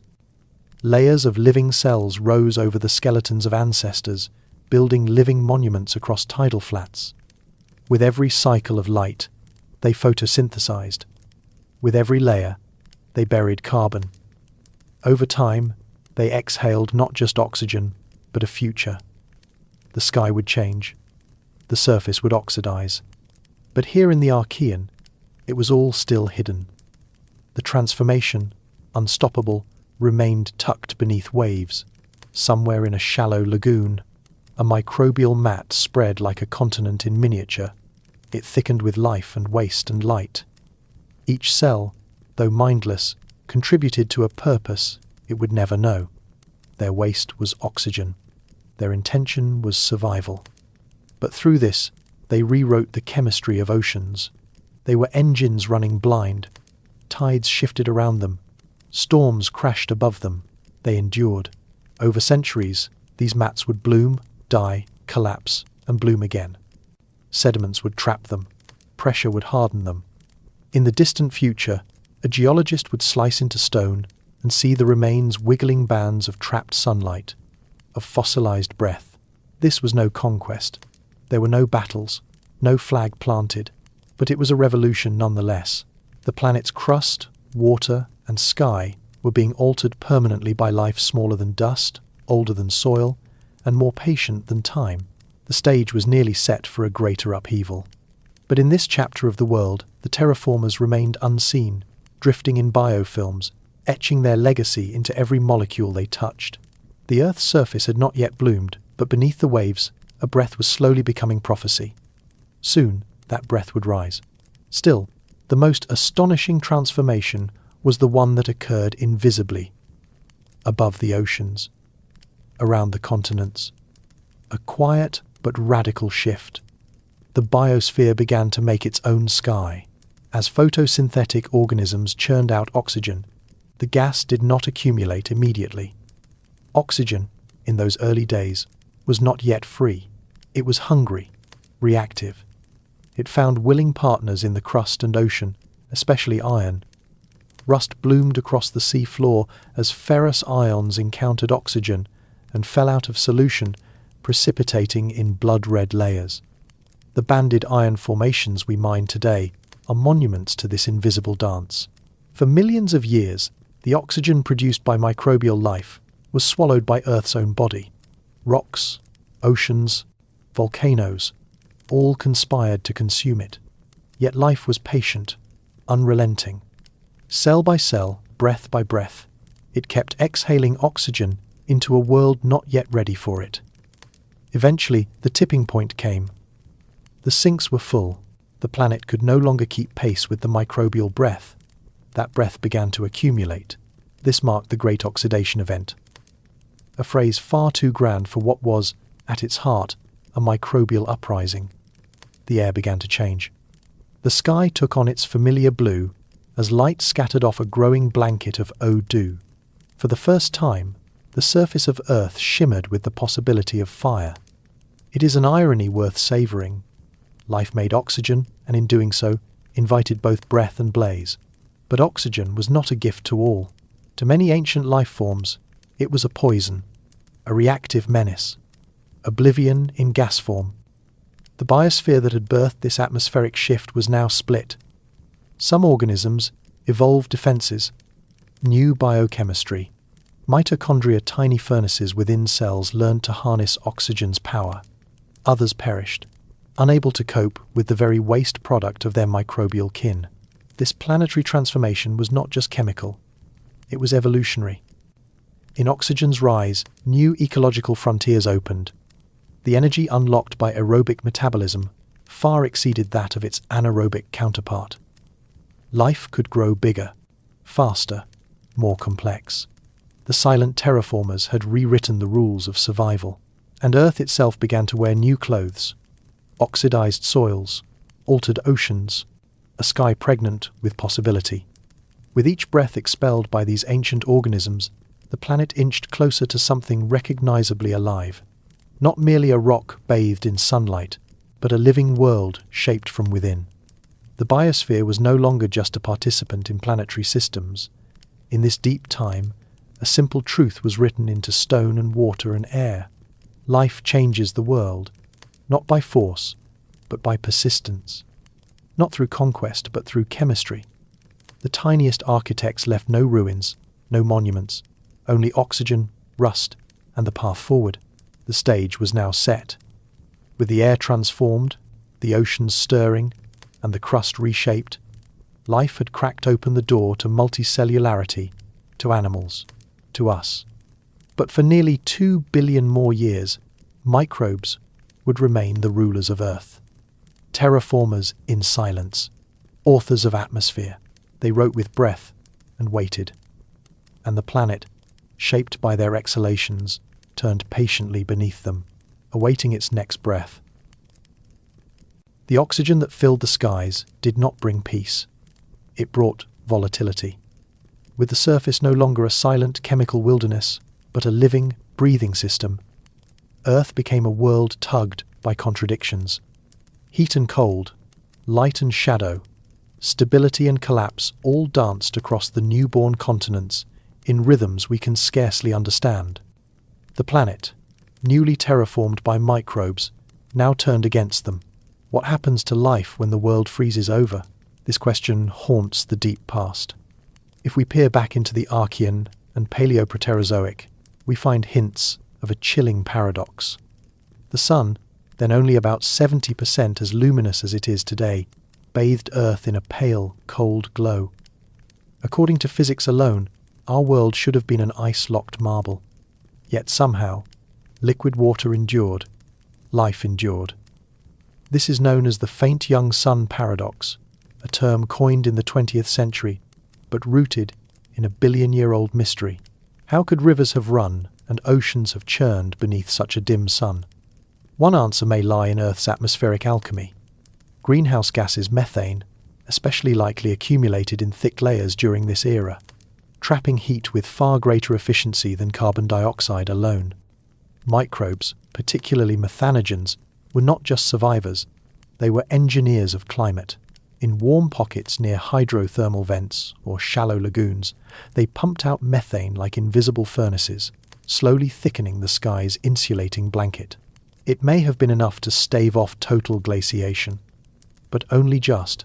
Even with this warming effect, Earth likely swung violently between habitable warmth and deadly cold. Some glacial deposits found in South Africa and Canada suggest that ice reached into the tropics over 2 billion years ago. These were not just local snowfalls, they were planetary shutdowns. Snowball Earth events, or at least slushball Earths, may have gripped the globe more than once, even during life's fragile infancy. But here lies the most astonishing part. Life did not blink out. It burrowed. It clung to the edges. It found shelter in the most inhospitable places imaginable. Thermal refuges, like volcanic coastlines and deep-sea vents, became sanctuaries. In these dark, hot places, life was insulated from the bitter cold above. There was no need for sunlight here, only chemistry. Hydrogen, sulfur, and iron provided the ingredients for energy, and microbes feasted on them with quiet resilience. Their world did not freeze because it had never known warmth.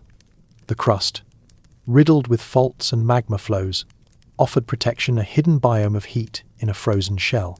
We cannot say for certain what the Earth looked like during these glacial episodes. Was the ocean capped by thick ice but liquid beneath, like modern-day Europa? Or did equatorial zones retain seasonal melts, offering thin ribbons of open water where sunlight pierced through?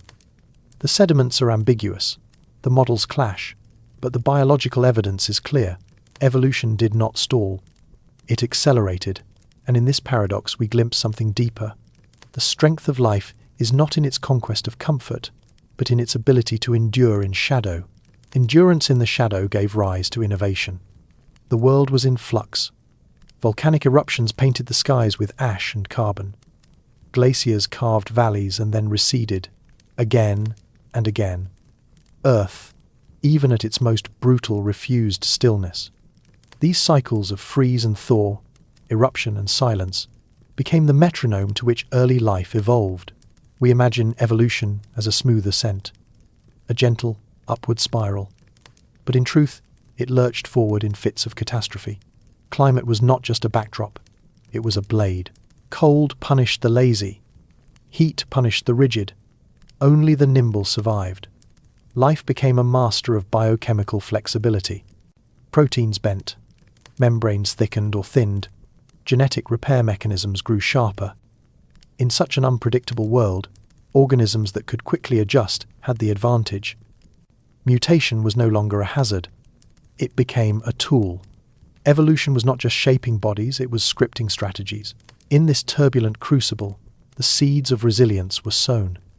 Volcanoes, paradoxically, became life's unlikely guardians.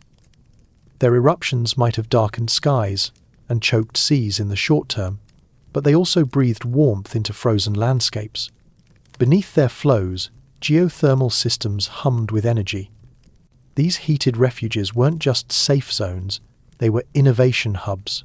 Inside the crust, hydrothermal vents offered something rare: stability. The chemistry here was old, steady, and generous.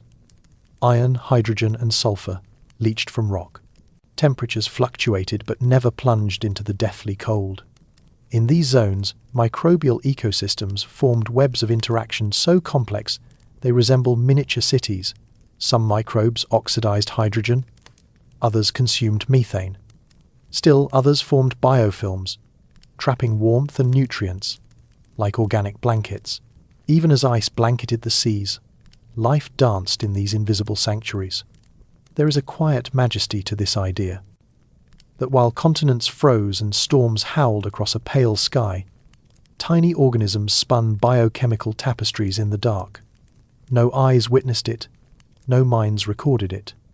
But this drama of survival reshaped the very fabric of evolution. It is likely that these environmental pressures also sparked the rise of greater metabolic cooperation. Horizontal gene transfer microbes swapping useful genes like survival tools may have accelerated in such high-stress environments. A mutation that allowed one microbe to tolerate salinity or temperature could be shared with others. The line between individual and community began to blur. Life, in this sense, became collective. Climate did not only threaten extinction, it whispered challenges. And life, ever adaptable, whispered back. But for all its creativity, the biosphere was still fragile. A single prolonged freeze could have wiped clean the microbial canvas. What prevented total collapse? Perhaps it was Earth's inner heat, or maybe the chaotic irregularity of early climate systems made it impossible for any one condition to persist long enough to end it all. Either way, life won not through dominance, but through distributed survival. 1 million refuges, 1 billion tricks. No single miracle, just relentless persistence. In the harsh light of ancient winter, life was learning something precious. Not just how to survive, but how to shape a planet in its own image. Volcanoes rumbled with purpose. Not just destructive outbursts, but deliverers of sanctuary. In the deepest throes of global freeze, geothermal oases bloomed beneath the ice crusts. Here, molten warmth seeped upward through fracture zones, bubbling hydrothermal vents into life. In the bitter oceans above, sealed under kilometers of solid ice, these searing chimneys became pockets of safety. Like lighthouses in a black sea, they burned on offering heat, minerals, and chemistry in perpetual supply. Here, life gathered. Bacterial colonies draped over vent mouths like living blankets, thriving in temperatures fatal to nearly everything else. In these pockets, the rules bent. Sulfur and iron replaced oxygen and light as metabolic currencies. Life had unshackled itself from the sun once again, reverting not backward, but inward. Ancestral forms congregated, whispering the songs of deep inheritance as the earth shivered on. Outside the thermal havens, the surface may have been a sterile desert, but within, the clock of biology ticked on. DNA copied, cells divided, chains of life endured. Evolution never slept. It merely slowed its breath to match the cold. These ancient microbes adapted not just to survive, but to persist, mutating over eons into hyper-resilient forms. Some could shut down entirely, curling into near-suspended animation, waiting centuries, millennia, even until the warmth returned. Others adapted to chemical gradients so steep, their proteins folded differently than any modern analogue. The resilience was not passive, it was structured, refined through uncountable trials. The vents did not offer comfort, only opportunity. To thrive here required change. Heat shock proteins became standard. DNA repair enzymes flourished. Membranes grew thicker, more selective, more defiant. Each organism that lingered here was a survivor of thousands of cold deaths, a descendant of those who mastered hellish chemistry in place of sunlight. And these were not rare anomalies. Modern extremophiles like Thermococcus, Pyrolobus, and Methanoporus still echo this lineage. They are time capsules, living fossils of the Archean spirit, thriving in boiling vents and pressure-shattered rifts. Somewhere during these eons of volcanic refuge, life began to grow bold again. Genetic machinery diversified. Horizontal gene transfer flourished, especially in tightly packed high-stress vent colonies. What one microbe mastered, another could borrow. The ecosystem became a testbed of innovation under fire and frost. Even simple viruses may have played a role, shuffling genes between domains, weaving resilience into new genomic fabrics. Volcanoes gave more than warmth. They pumped greenhouse gases back into the air, CO2, methane, water vapor slowly reheating the world. It was not sudden. The process may have taken millions of years, but the pulses added up, the feedback loops shifted, ice thinned, clouds returned. And somewhere, possibly far from the last vent mouth, sunlight broke through again, but life had already adapted to never needing it. This changed everything. No longer would Earth's biosphere be tethered to surface light. From this point forward, biology had a plan B, a failsafe. If the world were ever to freeze again, the descendants of the Archean vent dwellers would endure. It is not clear whether these colonies had intentions, or if intention itself was yet a meaningful concept, but their structure suggested a ghost of organization.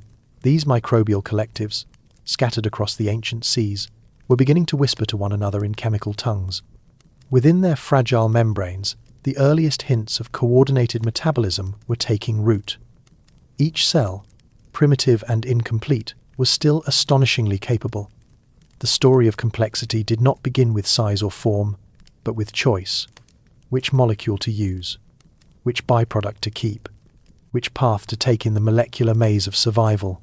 In the warmth of shallow hydrothermal zones, nestled among iron-rich sediments and gradients of sulfur and methane, these early forms of life navigated their invisible worlds not with sight or instinct, but through chemical memory. Genetic material was no longer a static ledger of survival. It was becoming an adaptable map. Within the confines of double helices and circular plasmids, life began rewriting itself in real time. When a certain pathway failed to yield energy, a mutation might appear, random but occasionally useful.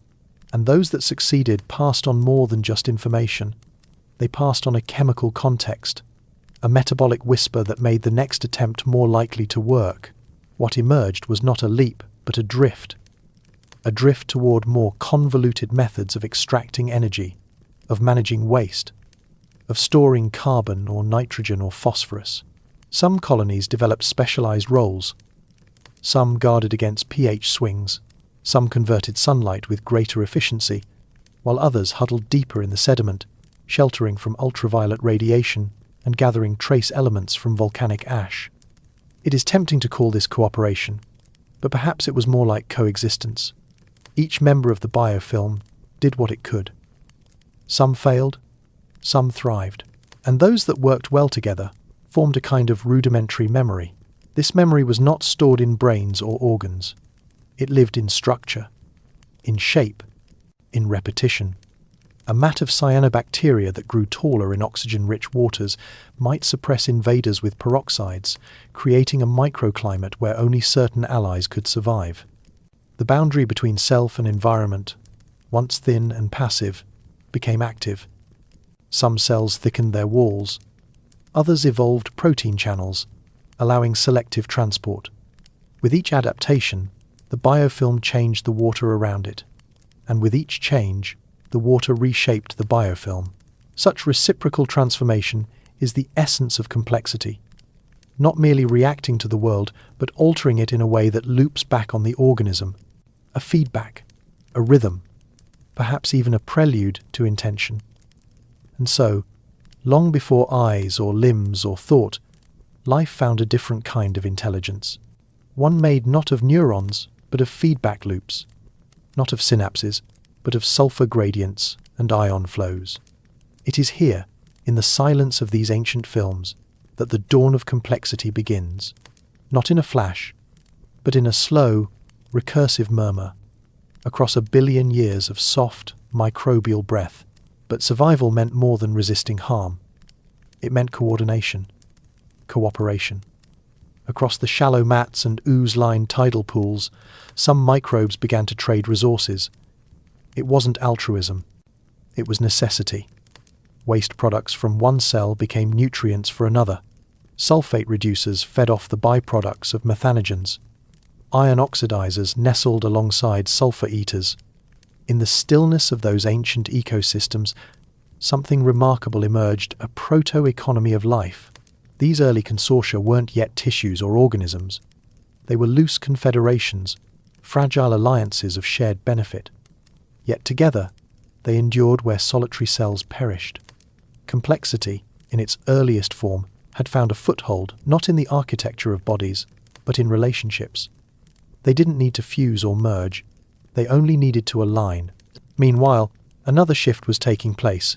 Deep within the molecular innards of these cells, genes that once had single roles began to duplicate and mutate. One copy stayed stable, the other wandered. Some learned new tasks transporting ions, regulating energy flow, stabilizing internal chemistry. These mutations, often silent or fatal, occasionally yielded catalytic miracles. Enzymes once shaped for one job learned to nudge reactions in multiple directions. Pathways branched. Cells gained the ability to redirect metabolic traffic depending on need, like primitive crossroads of decision-making. This flexibility laid the groundwork for the metabolic networks we know today. Early life was no longer confined to a single script. It could improvise, rewire itself, store energy in different forms, detoxify more substances. For the first time, cells could survive across a range of environmental conditions, and for those that failed to adapt, the tide took them. In a warm alkaline vent, a cell encountered too much iron. Its membranes shuddered. Without a protective pathway, it would die. But another nearby cell had evolved a protein that could sequester the iron, folding it neatly, shuttling it away. That gene passed, survived, and spread. In time, the protein became part of the toolkit for dealing with the planet's growing chemical diversity. Earth was not a forgiving host. Complexity was its demand. Where biofilms had once been passive shields, they now began to exhibit subtle gradients. Cells at the surface handled toxins. Those buried deeper focused on reproduction or chemical processing. It wasn't multicellularity, but it was functionally close, a division of labor, however crude. These layered communities began to resemble cities more than solitary huts. Channels formed within the films, like primitive plumbing.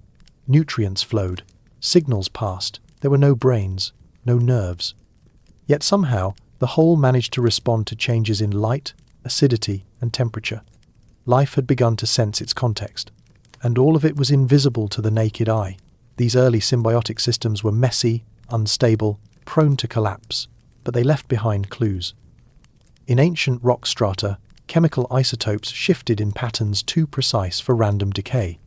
Molecular fossils told stories of communities that adjusted pH, processed nitrogen, or consumed hydrogen in partnership. It was no longer a question of surviving as individuals. It was now a question of surviving as systems. In this newly stratified world, cooperation wasn't merely advantageous. It was survival's next great experiment.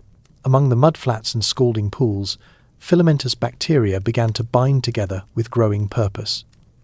These weren't multicellular beings, not yet. But their alignments hinted at something startling. One bacterium might specialize in sulfide metabolism, another in nitrate reduction. Between them, electrons flowed. Tiny metabolic trades occurred, forming what modern scientists would call syntrophy, a mutual feeding pact among strangers. Together, these colonies consumed what neither could alone. On the surface, these consortia looked like tangled mats, but zoom in, and they were tapestries of chemical interdependence. One microbe's waste was another's breath. Methanogens, for example, consumed hydrogen and carbon dioxide produced by their neighbors, releasing methane into the atmosphere. In return, they helped stabilize the local redox balance, preventing toxic buildups that could have poisoned the entire colony. It wasn't harmony, it was necessity. But necessity would birth strange bedfellows. And here, another trick emerged. Slime, the earliest extracellular polymeric substances, EPS, primitive biofilms, acted like glue. Cells secreted them not as acts of generosity, but as shields against environmental attack, UV rays, acidic waters, hungry competitors. This viscous scaffold offered protection, trapping moisture and nutrients close. Yet it also formed physical neighborhoods. Over time, bacteria learned to read these gelatinous trails. Signals embedded within the matrix hinted at colony density, local chemistry, or impending danger. Without a nervous system, without thought, the first primitive quorum sensing had begun. One cell secreted a molecule. Another nearby detected it and altered its behavior. A cascade followed. Together, the colony pulsed with decisions: when to grow, when to halt, when to move. In these decisions, the whispers of intelligence echoed. Complexity, then, was not a single spark, but 100 quiet fires. Some burned in metabolic inventions splitting carbon with newfound enzymes. Others flared in social contracts where oxygen-sensitive microbes clung to anaerobic zones while their allies upstream consumed the last dregs of air. Each refinement layered a new rule atop the great game of survival. And this game, remarkably, was adaptive, where life clustered too tightly. Resources dwindled. Starvation loomed. Colonies that learned to send out scouts, mobile variants that detached, sought fresh ground, and relayed chemical messages back, survived the crash. The scouts were expendable, but their data was not. In this exchange of risk and information, the earliest forerunners of division of labor were born. Motion was no longer chaotic escape, it became strategy. Over deep time, these patterns grew recursive. Pathways branched, colonies diversified. Mutations weren't simply errors now, they were tests. Some failed. Others rewired pathways and opened new corridors in the maze of survival. One organism's evolutionary detour became another's shortcut. The web thickened. No single species had a blueprint, but collectively, they were writing one. A future was coming. One stitched together, not by the strongest, but by the most entangled. And in their sticky films, branching reactions, and silent pacts, Earth's first societies were already learning the rules of life's next leap. It was never supposed to be loud. The change began with a hush, not a bang, not a cry of protest from the seas, not a surge of thunder from the skies, just a flicker, barely measurable, a breath of oxygen born in silence. Microbes kept on working in the shallow sunlit waters, as they always had. Stromatolites continued to stack their microbial layers, indifferent to the tides of time. Cyanobacteria, silent architects of a new world, exhaled oxygen as waste. The seas, rich with iron, drank it greedily. Every free oxygen atom was swept away in a chemical ritual billions of years in the making. Rust. That was the first sign. Layers of iron oxide began to settle on the ocean floor like invisible archives. Each one a record, each one a whisper of a coming storm. But above the surface, the world still seemed the same. The Archean sun burned faintly. 1 billion years had passed since Earth cooled enough to hold oceans. Volcanic outgassing fed the skies with methane and carbon dioxide. The atmosphere was a warm, suffocating shroud. Life had adapted to it. Anaerobes, the earliest cells, thrived in the absence of oxygen. It was poison to them. They had never needed it. Yet beneath the stillness, the balance was tilting. Photosynthetic microbes continued their slow rebellion. With every photon absorbed, every molecule of water split, oxygen was released. At first, the planet had ways of hiding it. The iron in the ocean, the gases from the mantle. The vast chemical sponge of early Earth soaked up the poison. But sponges fill, and one day, not a marked date, not a defined event, just a threshold reached the sinks began to overflow. There was no turning back from this. In a shallow basin somewhere now buried beneath continents, a patch of cyanobacteria met no resistance. The iron was gone. The volcanic gases had waned. Oxygen, for the first time, remained in the water. It lingered. It accumulated. It began to rise. The seas did not boil. The skies did not crack. But something profound had begun. Part of the oxygen escaped to the air. There, it began to shape a new atmosphere slowly, invisibly. It formed ozone. A layer began to build that could block ultraviolet radiation. The surface of Earth, for eons scorched and sterile, began to change. But for the organisms that had built the world so far, this was no miracle. It was the herald of doom. Anaerobes began to vanish in silence. No war was fought. No message was sent. They simply suffocated on the breath of their own descendants. And in this quiet upheaval, Earth tilted towards something new. Not planned, not promised, just inevitable. A tipping point that the biosphere would cross without realizing it, until it was already too late to go back. Deep within the oceans, far from the sunlit shelves, anaerobic life endured. These shadowed ecosystems remained ancient sanctuaries. There, oxygen could not reach. At least, not yet. But above, in the increasingly exposed shallows, the tide had turned. The planet was undergoing the slowest extinction event it had ever known. A quiet, biological purge. Death not by teeth or claws, but by an invisible molecule.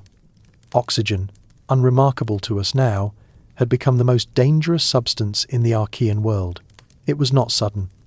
Catastrophe crept like a patient sculptor. The chemical sinks that once absorbed oxygen, ferrous iron, volcanic gases, reduced sulfur compounds were being used up. And with each passing million years, Earth's buffering capacity waned.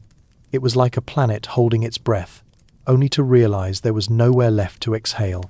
Oxygen began to accumulate in the oceans beyond the local.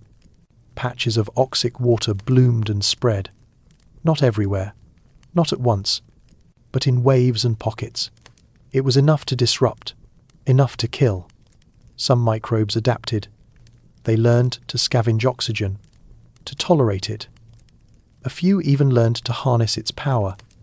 Oxygen offered far more energy per reaction than anaerobic pathways. That power would eventually build the modern world. But for now, it was only a spark, a risk taken by a few. For the rest, death came with every breath they could no longer take. What followed was a planetary transition, not just in biology, but in geology.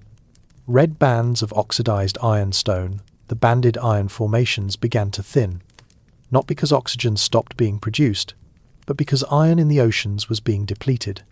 The seas had rusted. Now, the oxygen had nowhere left to hide. The climate cooled. A chill settled over the world. Some models suggest this triggered a feedback loop of reflection and freezing. The Earth may have flirted with a snowball phase, oceans rimmed with ice, continents frostbitten, equatorial zones chilled to the bone. All of it a side effect. The product of unthinking life and unfeeling chemistry. A transformation written not in intention, but in reaction. And still, the process was not complete. Even now, in this fragile balance, anaerobes clung to refuge. In deep sediments, within hydrothermal vents, beneath layers of microbial mat, they survived. Some still do. This was the end of the Archean, not with an extinction so much as a prelude. A shifting of gears in the planetary machine. A new kind of Earth was coming. The biosphere was no longer passive. It had begun to steer the system. The great oxidation had not yet exploded into full force. But the fuse had been lit, and it could no longer be undone. You feel the moment it happens, not with your skin, but with something deeper, as if the night itself changes its breath. The winds slow, the silence blooms into a vast, unsettling hum. You can no longer tell if you are alone. Something ancient has woken beside you or within you. There is no clear line now. The dark is no longer empty. There are shapes in it, not moving, not still. They are watching, or remembering. And though they bear no eyes, you feel the weight of 1,000 unspoken judgments pressing gently on your chest, like water rising slowly around your body. Somewhere nearby, a tree cracks. Not from wind, but from old age, from the unbearable burden of knowing. The sound is soft, almost polite. but your spine tightens as if lightning had brushed it. You realize, with a strange kind of calm, that fear doesn't come from being in danger. It comes from understanding too much, from knowing the world is more than it seems, and being too small to hold that knowledge without splitting. Not alert, not caffeinated, but awake in that raw, electric way animals feel during storms, or the way a child feels when they finally realize the sky goes on forever. You can't remember. Not really. But your bones ache with the memory. There's a part of you that does remember, even if your mind won't admit it. A twitch in the fingertips, a hitch in your breath, something behind your eyes trying to surface. You've been sleepwalking through your species. You reach for your phone and find the screen too bright, too sharp, like a lie told with perfect grammar. Notifications scatter across it like insects. None of them matter. You turn it off, not out of principle, but instinct. Your hands want to touch the dark instead. You reach outward, not knowing why, but needing to make contact with something unspoken. The night responds. A breeze curls around your wrist like a question mark. You flinch, then smile. It is not cold, not warm, just present. Like a handprint left in old stone, or the hush of a cathedral when no one is praying.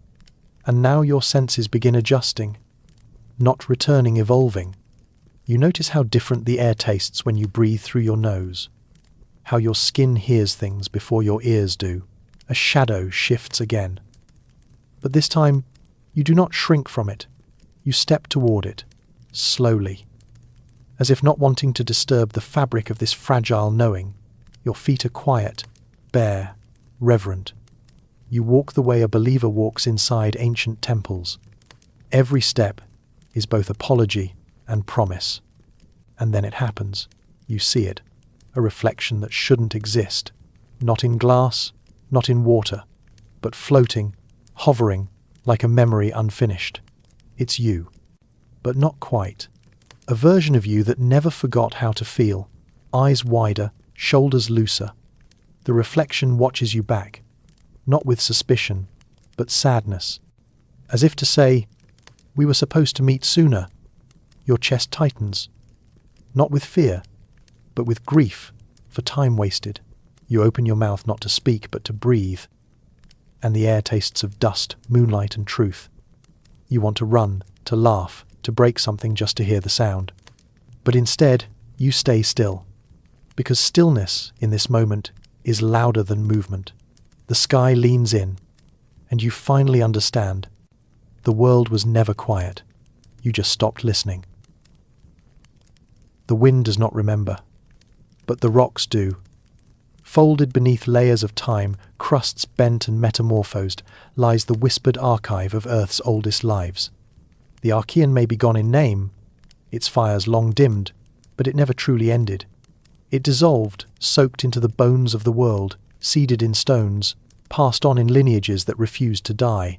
At the tail end of the Archean, some 3 billion years passed. Life stood at a quiet threshold. It had survived meteor bombardments, the poisoned skies of an iron world, and the slow rust of oceans turning red.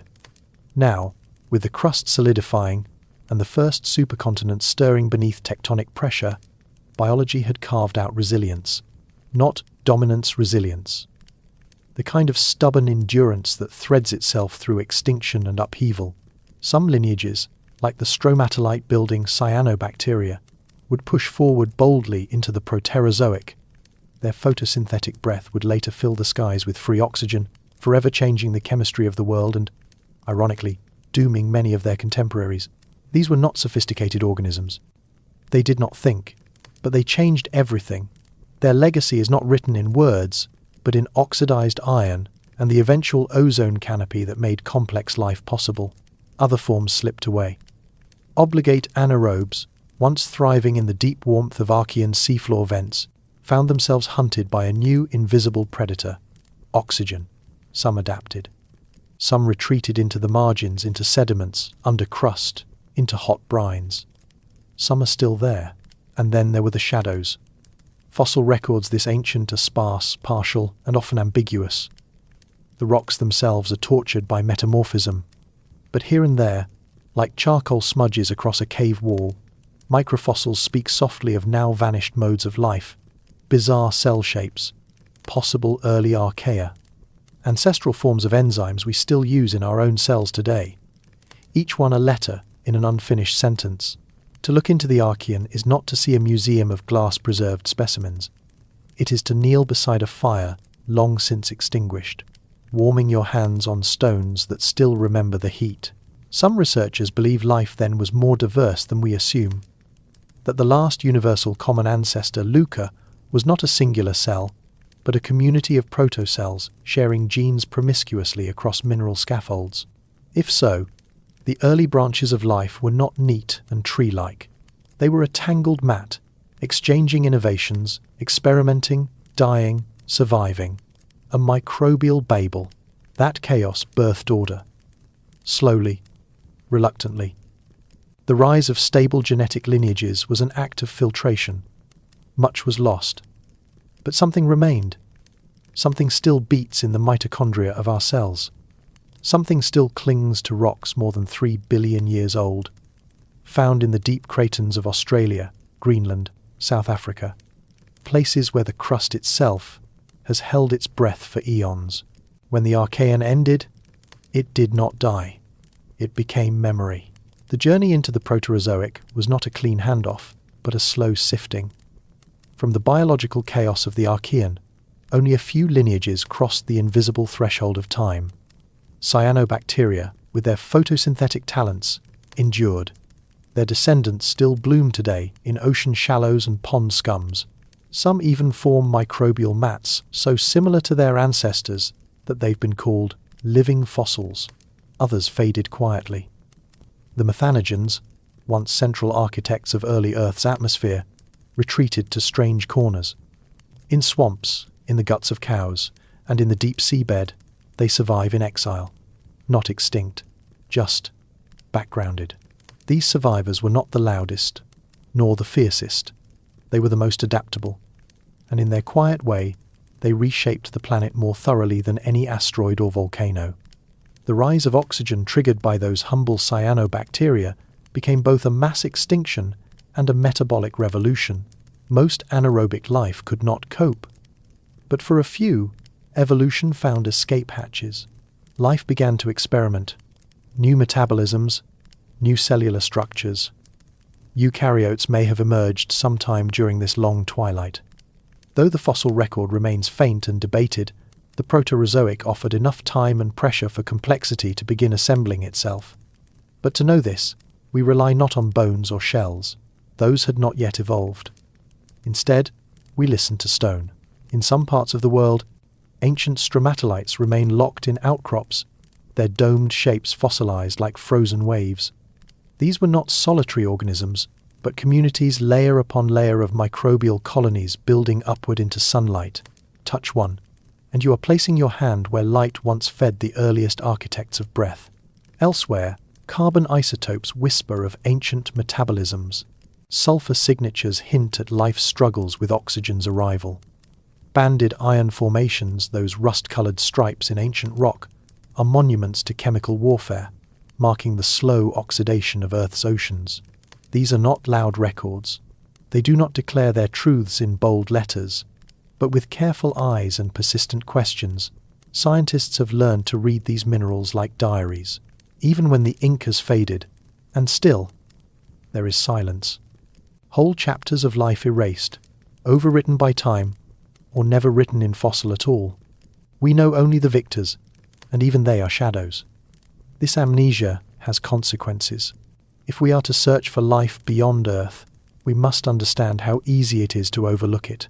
Life, especially early life, does not always shout. It often whispers. It stains rocks. It leaves chemical hints. It carves patterns barely perceptible. A Martian biosphere, if it ever was, might have vanished Archean style. Gradual, microbial, unnoticed. So the Archean matters. Not as a prologue, but as a caution. It reminds us how narrow the thread of survival can be, how entire kingdoms may rise and vanish without ever fossilizing, and how, in spite of it all, something persists, Something always does. Next, we must ask, what deeper lessons can be drawn from this survival? What clues does it leave for the origin of complexity? Perhaps the greatest irony of the Archean is that its loudest witnesses are silent. Rocks do not speak, not in the way we expect, but they remember. A folded outcrop of greenstone belt, scarred by time and glacial polish, holds a record longer than any poem, any prayer, any breath. And though its script is etched in zircon, not ink, it still tells the story of what life was and what life became. The oldest sediments, some as old as 3.8 billion years, contain whispers of carbon isotope ratios that hint at the breath of ancient microbes. These ghosts of biochemistry are neither obvious nor glamorous. They do not shout their presence, but in their subtle skew, their quiet signatures, they sketch the outline of a biosphere that was already adapting, already thriving, already responding to a world far different from our own. Some of these ancient markers show signs of stress, isotopic excursions that suggest pulses of oxygen or shifts in temperature. These are not mere fluctuations, they may be echoes of cataclysms, meteor strikes, massive volcanism, or the slow poisoning of microbial ecosystems by the very waste gases they exhaled. Life did not glide through the Archean. It stumbled, it bled, it changed, yet it endured. The microbial mats that once lined tidal flats have long eroded, but their trace fossils stromatolites remain. And in these bulbous, layered forms, we see a choreography between biology and sediment. Life sculpted its own environment.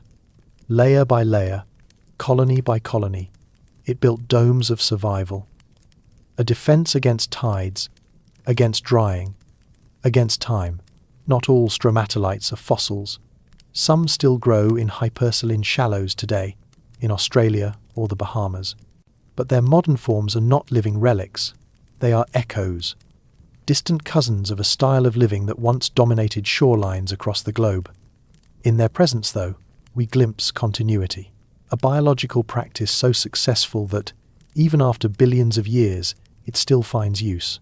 And this continuity matters, because it tells us that the story of life is not just one of constant reinvention. Sometimes it is about tenacity. The end of the Archean did not come with a bang. It was not a mass extinction, nor a sudden boundary. It faded into the Proterozoic as the Earth cooled and tectonics matured. The crust thickened. Continents emerged with greater stability. Oxygen began its long, slow rise. And in this quieter world, life diversified not just in form, but in function. Some microbes learned to endure oxygen, others learned to love it. Even now, we find its fingerprints in places we barely dare to look. In subsurface aquifers, kilometers beneath the crust. In scalding acid pools. In the chemistry of Mars, or the ice of Europa. For if life could take root in the Archean, then it might take root anywhere. All it needs is a chance, a moment of stability, a niche of warmth and wetness. And so, the Archean remains not as a distant past, but as a lesson, a mirror, a seed.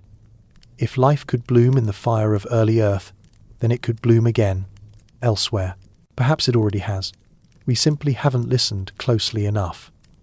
Thank you, fellow sapiens, for walking this long path across the edge of an ancient breath, tracing the aftermath of the Archean's final sigh.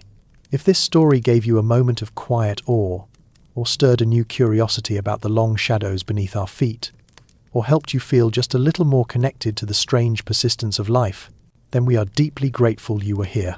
I wonder what small echo will stay with you. A word, an image, a moment that seemed to stretch across eons and settle gently in your chest.